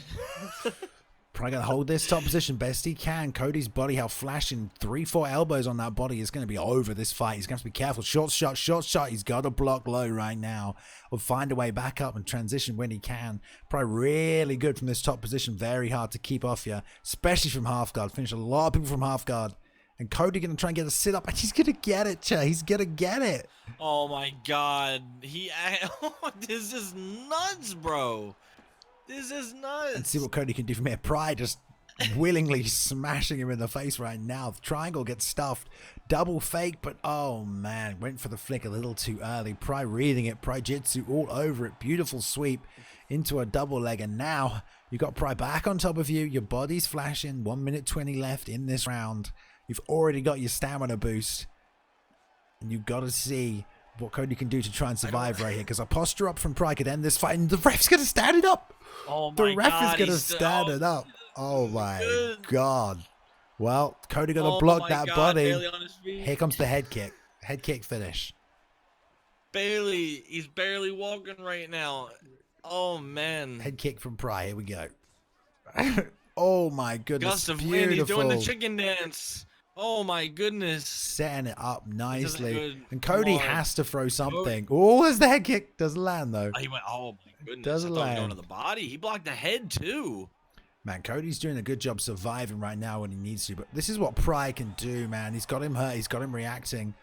Wise he by went for the Cody. So uppercut. close, Yeah, man. but Cody's doing the right things here. High level. Surviving this round. he Oh, he's is. still putting that jab on his face. Oh! Oh my God. Another beautiful pull counter. Pull counter, but I mean, we didn't get to see if it would have did anything. That's funny. That's Man, Still touching up. So it went to 5 rounds, man. That's crazy. This is such a high-level fight between these two guys. Oh, there's a roundhouse. He's overthrown, but Pry knows he only needs a little bit of damage. Oh, my that goodness. uppercut, the uppercut. Cody sees that head health, man. He's getting a little confident. Walks straight into the he front just kick. smelled my Oh, feet there's the again, lead and then hook. he hooked him. Beautiful lead hook. Pegasus is the new champ.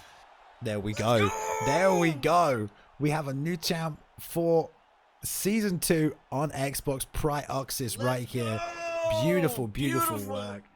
Cody got a little too confident started that round, man. He saw that head health flashing, smelled some blood, thought he could finish it, got that slip straight off, but bam, big hook, just not enough damage, man. Probably just planting, sitting down on that. The confidence slip, bam, but there was no shot thrown early. So even if you do land those shots, it's not going to do as much damage as if you cause that vulnerability window. So prize momentum not even halted. And look at them stats right there, man. So close. Great fight. 5 stuns, 3 knockdowns for Pry right there. Them body shots and liver shots coming off. And Cody not even hitting the head once. Look at that body health. I mean, sorry, excuse me. Ridiculous. The body had about like a smidge. I just saw a tiny smidge, but what a fight, man. I'm blown away. I loved it. I loved every second of it. I thought it was an amazing display of high-level EA UFC. It was. I don't see how anybody can say it isn't. Step in that octagon with these men, and it's a different story.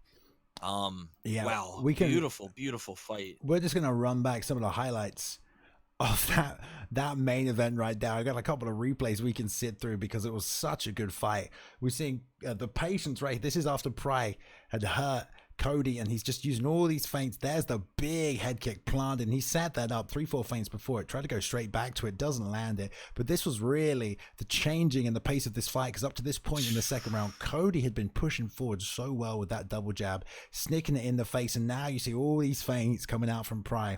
Cody having to bite on them. Big damage to the body. There's the double hooks, the drop here in the second round. All Pry this second round, really shaking up the body of Cody throughout this second round, causing big damage. And this went into the third. And from here, Cody, after this point in the fight, he did a good job. You know, he was landing his own jab, sticking it, but the damage accumulation was just a bit too much. But you couldn't count Cody out, man. That whole fight, he was working through it. We're going to see the sub attempt right now, I think, after the drop. This is this pull counter. Watch this pull counter. Bam. That's Prioxis 101. Sitting here, just that shadow boxing in the background. Like, come on, man. That was insane. Look at, oh my God. Oh my God. I was like, that's it. It's over. That was one of the most beautiful pull counters I've ever. It was perfect. So well done. Great job surviving that submission attempt right there, did Cody. Fakes the double leg right there, back into that full tie clinch. This is towards the end of the fourth. An elbow comes over the top. There it is right there with a big rock teep to the body. And Pry just did a great job using fakes and feints once he had Cody hurt. Once Cody had no other option but to make reactions, make reads, make the big shots land to stop Pry coming forward. That's when Pry knew he could use those counters, those fakes, to draw out the offense from Cody. And there's the slip straight on nothing. Big left hook for the win. So, I mean, what a fantastic performance by both fighters, man. Still really impressed with Cody. He was sticking that jab in the face of Pry. He didn't give up at all. He nonstop. He did not give up once that entire fight. He didn't just stand there and sit there and take a punch. He didn't take a body strike. You know what I mean? He sat. He tried to slip straight. He tried to counter Prioxis. He tried to do what he had to do. Unfortunately, it just wasn't his night. Big night for Prioxis. Congratulations on Season 2. ESFL champion Prioxis. That's awesome, man. Yeah, man. Not the first time. Amazing card. And what an amazing card indeed. I'm going to hit the highlight button. It's going to run through some of these knockouts, these highlights for tonight. So we can have a look back through some of these fights here and some of the best moments. But I mean, yeah, it's not the first time that Pry has been champion here. And we'll see who can take that belt, man. It's going to be interesting to see. And it's not the last time we've seen Cody Dank either. I mean, Cody Dank was fighting for the belt for a reason. I mean, these are the two men that were 2-0 for a reason as well. So I don't think he's going anywhere.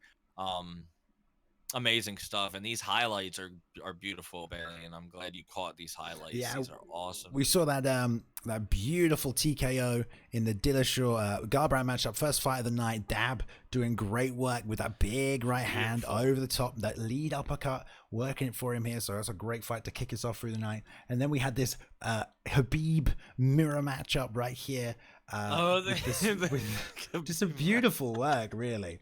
And we saw Ruthless Don doing such a good job, just utilizing that. It was a flawless performance by Ruthless Don, really. There, I want to see him against some better grapplers, just to see how he goes through, some of the higher level competition. See if he can just walk through him like he did tonight here as well. So we'll see. Big performance right here with the Mike Perry pickup. Although there was some. Did someone quit? Did they not quit? I don't know. It doesn't matter. Libre getting the finish. I didn't think I even caught the finish. That's right here. I don't even think this is a highlight. This is just a takedown. I think it happened too quick. I think other things were processing. Oh yeah, this is just a takedown. It was just bowing, two bows and an overhand. I mean, 2 bows and an overhand. Just see some of the takedowns there anyway. I mean, that was a weird fight, ended that way. Beautiful performance. Yeah, it really was. On the beat as well here, by a double mat against Bone doing work. Double mat. Displaying a beautiful Zabit. I mean, oh, beautiful work. Another one we've had. Did any of the fights really? Did one fight go the distance? I don't think anything went the distance tonight. No, well, maybe. No, there was a couple. I think there were a couple. If they did, we're get him. This Vanderlei Silva performance as well. I thought it was just the forward pressure, just too much tonight. For Scar just walking through old Agony, trying his best to play the old hit and run game with Bisping, unable to take the pressure and the damage. The knees and elbows coming through, the uppercut, as you pointed out, Chair, the uppercut left hook all night right there. So great performance there tonight by Scar. And then we had this great fight right here. With Yeshua's hammer almost finishing that fight by this guillotine. I think it went. No, did he win this? No, this is the pause moment tonight, where it was so close. He hit the pause button by accident. Yeah, I know he hit the pause. I know this was crucial. This was it. I've never. Oh my god, that pause. No, just no. And we'll see it right there. The jump in front kick. This is the end of the third round in this Faith matchup right here. They went the distance. Faith EK Elitist. This was a beautiful fight too. To the buzzer, just slinging back and forth, gunslinging with each other. Absolutely fantastic performance. Faith filling in on short notice right there. Great to have her back for season 2. Hopefully get her some more favorable matchups moving on in the future. I hope so. And then here we go. We had EK. I can't remember. I can't read it. I can't speak anymore. It's been It's EK Motown. EK Motown, of course. Motown versus Deco. What a great fight here as well. Getting that win.